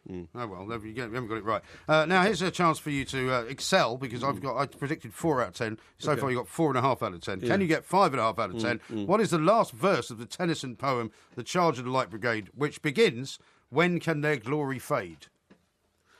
Well, this is not a question about the Crimean War. You can't discuss the Crimean War without talking about I the Light can tell Brigade. you that it was Alfred Lord Tennyson who wrote the poem. I've just told you that. And he wrote it in 1857. I didn't ask you that. And I've asked you for the last verse. It was inspired by the writings of William Russell, the Times journalist. Is that right? But there is no way in the world I can tell you the last verse of it because... I don't know. I don't know, word for word, every... Well, why don't you just have a crack at it? Every poem. How does it start again? What do you mean, every poem? Every poem... It's The Charge of the Light Brigade, one of the most famous poems in the history. And how does the last verse begin again? It begins, "When can their glory fade?" Okay, and how many more lines are that? I can't tell you that. Right, okay, so when will their glory fade? When can their glory fade? When can their glory fade? As the gallant few galloped into the shadow of the valley of death, sabres rattling as the Russian guns spat out their venomous filth towards the Light Brigade. Incorrect. What the devil's the matter with Cardigan? When can their glory fade? Oh, the wild charge they made. All the world wondered. Honour the charge they made. Honour the Light Brigade. Noble 600. Very famous piece of poetry. Oh, yeah, sure. Very you carry famous. that around in your pocket, do you? Philistine. Yeah, no. Well, if you're an expert on the Crimean That's poetry. War, that's what you're supposed to know. That's poetry. It wasn't a quiz on poetry. It was a quiz on the Crimean War. You scored 4.5 out of 10. At least 5. Which is not bad for you. under the circumstances. I got 5 out of 8. Another load of old cobblers. I got 5 out of 8. You got 4.5. I got 5 out of 8 because 2 of the questions, Justin Timberlake and a poem, totally irrelevant. Very happy to see that the good listeners of TalkSport will now be able to see what a jumped-up sort of chimp you become while this is on. 5 out of 8, 60% success rate. Winner, winner, winner. No, actually, winner. It's 45%. There we are. This is TalkSport.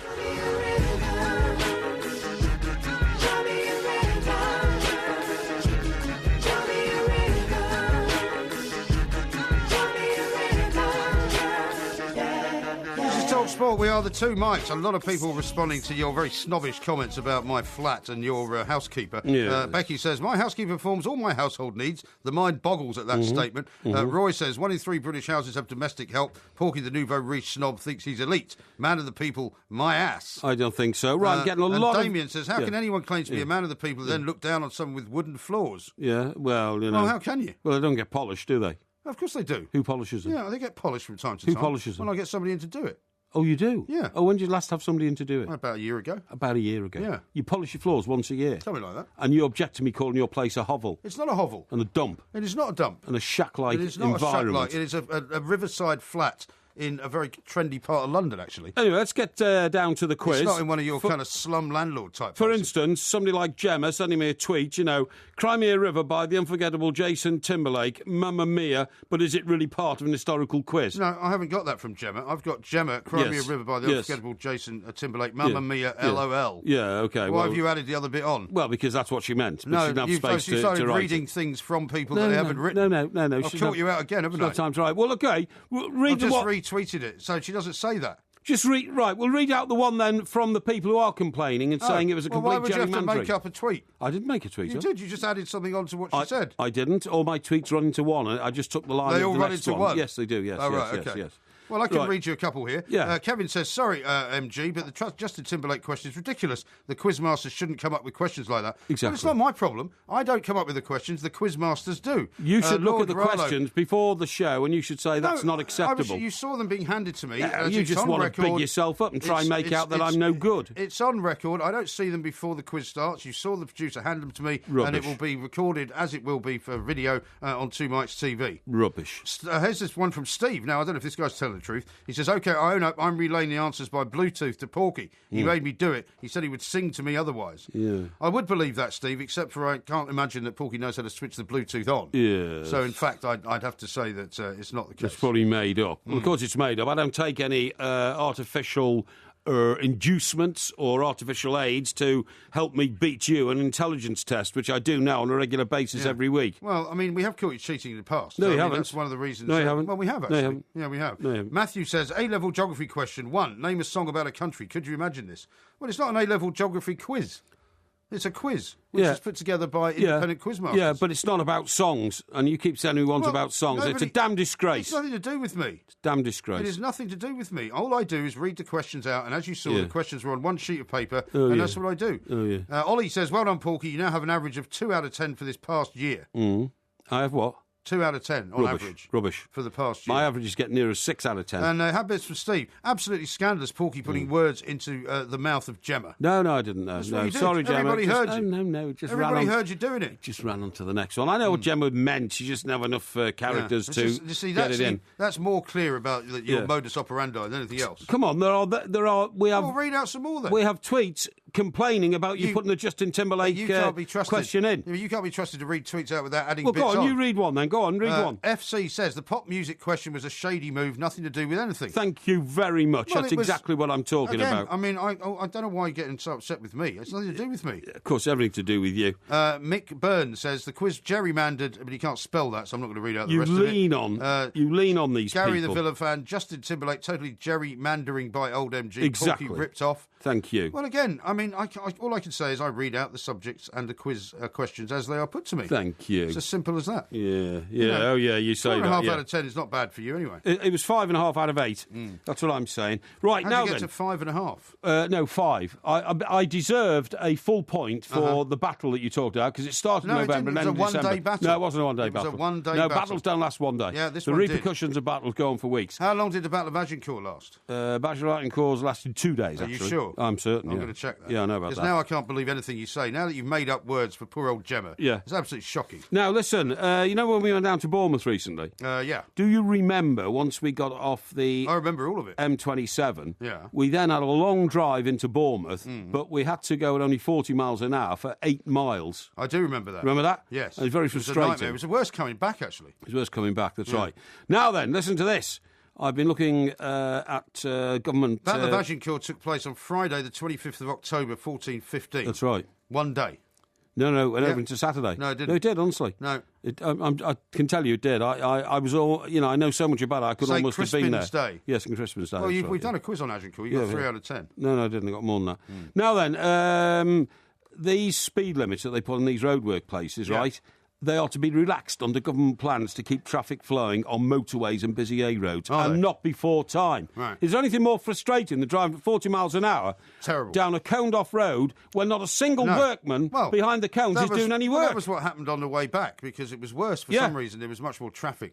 I don't know why on the Sunday than there was on the Saturday. But the problem was that, as you say, there was nobody doing any work. No. I mean, but it's all over London as well. I was the Jamaica Road is down to one lane by some traffic lights, which in the morning causes a tailback that literally goes for miles. Yeah. And there's nobody there. No, there's nobody there. Not even during the day. It's disgrace. I was down in Horsham today, down in West Sussex. Could have called in and seen you, but you weren't there. And well, you know, it's been pointed out, as I should have told you, that Horsham's actually in West Sussex. Yes. Which, I mean, it's still only about 20 minutes away. Yeah, well, there you go. But I wasn't there. Across the county line, so to speak. Yeah. And just to say to you that there were long queues there when the road narrowed down to one, but at least people were working on the road. At least there were these big steam machines laying tarmac and all that kind of stuff. Yeah. Now then, it says Highways England is planning to increase the speed limit to 60 miles an hour in a trial scheme that could lead to new rules governing all new roadworks from next year. Now, this is a real breakthrough. I can't believe that the bureaucracy in this country is actually being eased and not increased. Yeah. Because, you know, when Mr Cameron, by the way, came to power as the Prime Minister, what was that, 6 years ago now, 7 years ago, whatever, in the coalition. Well, he's in the second term, isn't he?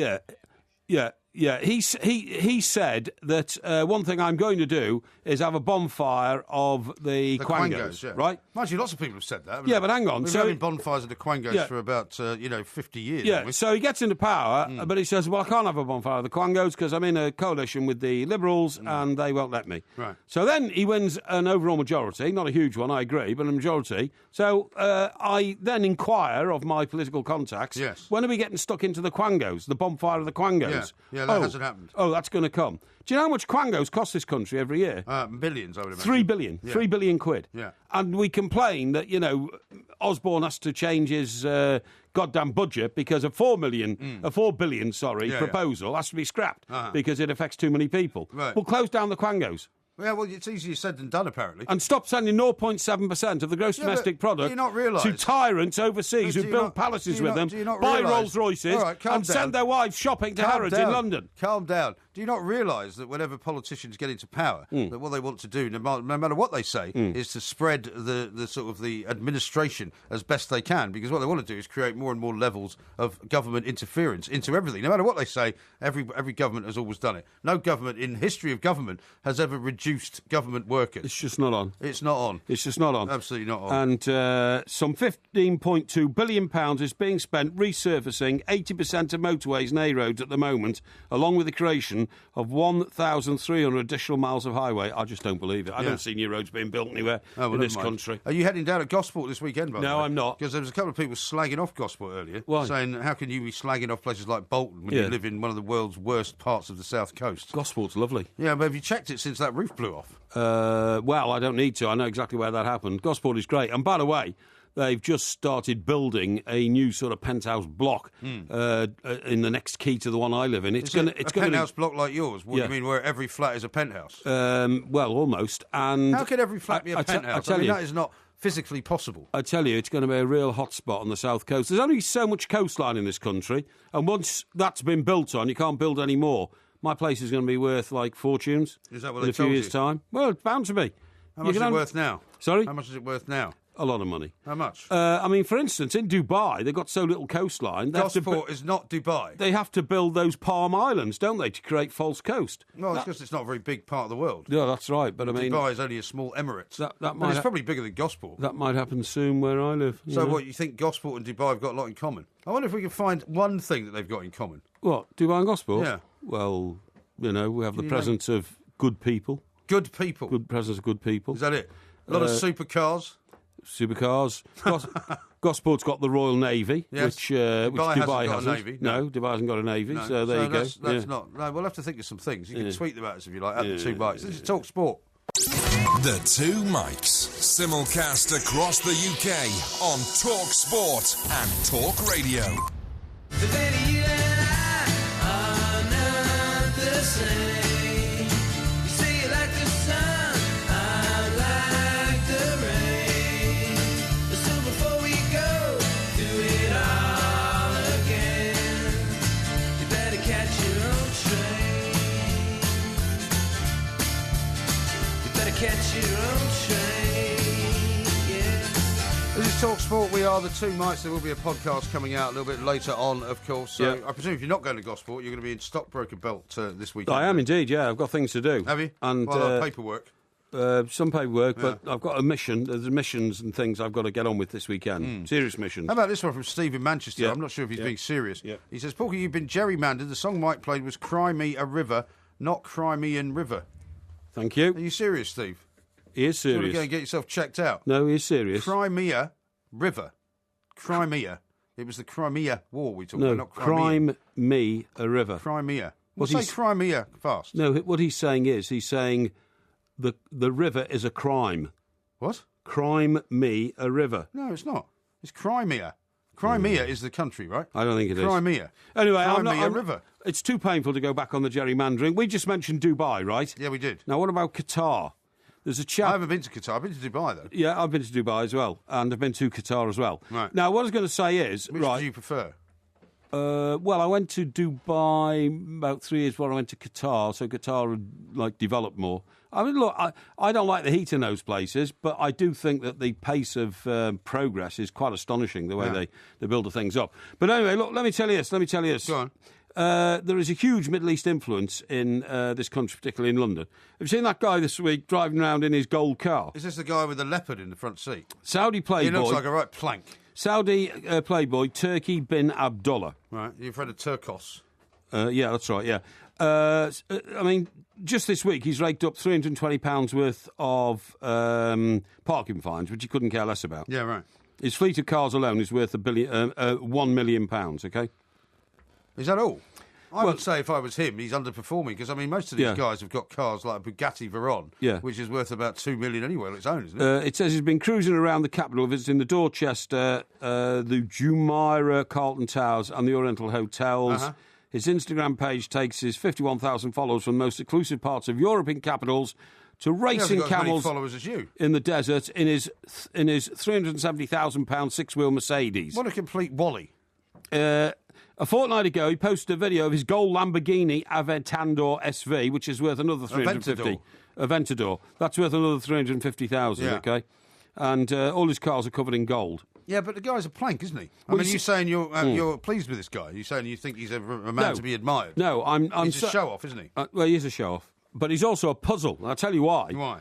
I read that Saudi Arabia has been so badly affected by the drop in the oil price. By the oil price, yeah. That it's borrowing tens of billions of pounds to prop up its economy. So I don't understand how Saudis can now still be playboys. Well, I mean, they obviously have got loads and loads of money. I mean, it's billions and billions before they actually get to the point where they haven't got any left. Yeah, sure. But nevertheless, you've got to be careful. The other thing I was going to tell you is... I mean, anyone who actually thinks that driving around in a car and putting a leopard in it and showing off like that is a good idea, clearly is not somebody with, with whom I would wish to consort, anyway. No, you're probably right. But even more than Saudi Arabia, the influence that Qatar now have on London is enormous. Yeah. There's an area now called London's £1 billion Qatari Quarter, and it stretches up Park Lane, down a bit of Oxford Street, round Bond Street Station, back to Green Park Station in Piccadilly. Yeah. And do you know, it's kind of Mayfair, isn't it? It's kind of Mayfair. I'll tell you the properties that the Qataris now... Well, you've only got about 10 seconds, I'm afraid. Yeah, will now own, right? We might have to hold on to this one. Harrods the Shard, Chelsea Barracks, US Embassy in Grosvenor Square, Canary Wharf, One Hyde Park, Intercontinental, the Barclay Carriages and Connells. Right. Well, I mean, those are all places I don't go to an awful lot. However, we'll talk more about it because we're at the end of the show, unfortunately. Have a great weekend. This is Talk Sport. We are the Two Mikes. Look at the light! Don't forget to follow the Two Mikes at the Two Mikes on Twitter and on YouTube. Just look for Two Mikes TV. A lot of these people who get their legs bitten off by sharks, they don't realise their legs have gone until about 3 weeks later because they wake up in hospital. 3 weeks later? Well, you can't see your your legs. Notice when they leave hospital. No, because you can't see your legs because they put a cage over what used to be your legs and a blanket, but there's this psychological thing that you have where you still think your legs are there and you can feel your toes, even though you've got no legs. What sort of National Health Service have they got in Australia, Sarge? Did they really put a cage around you?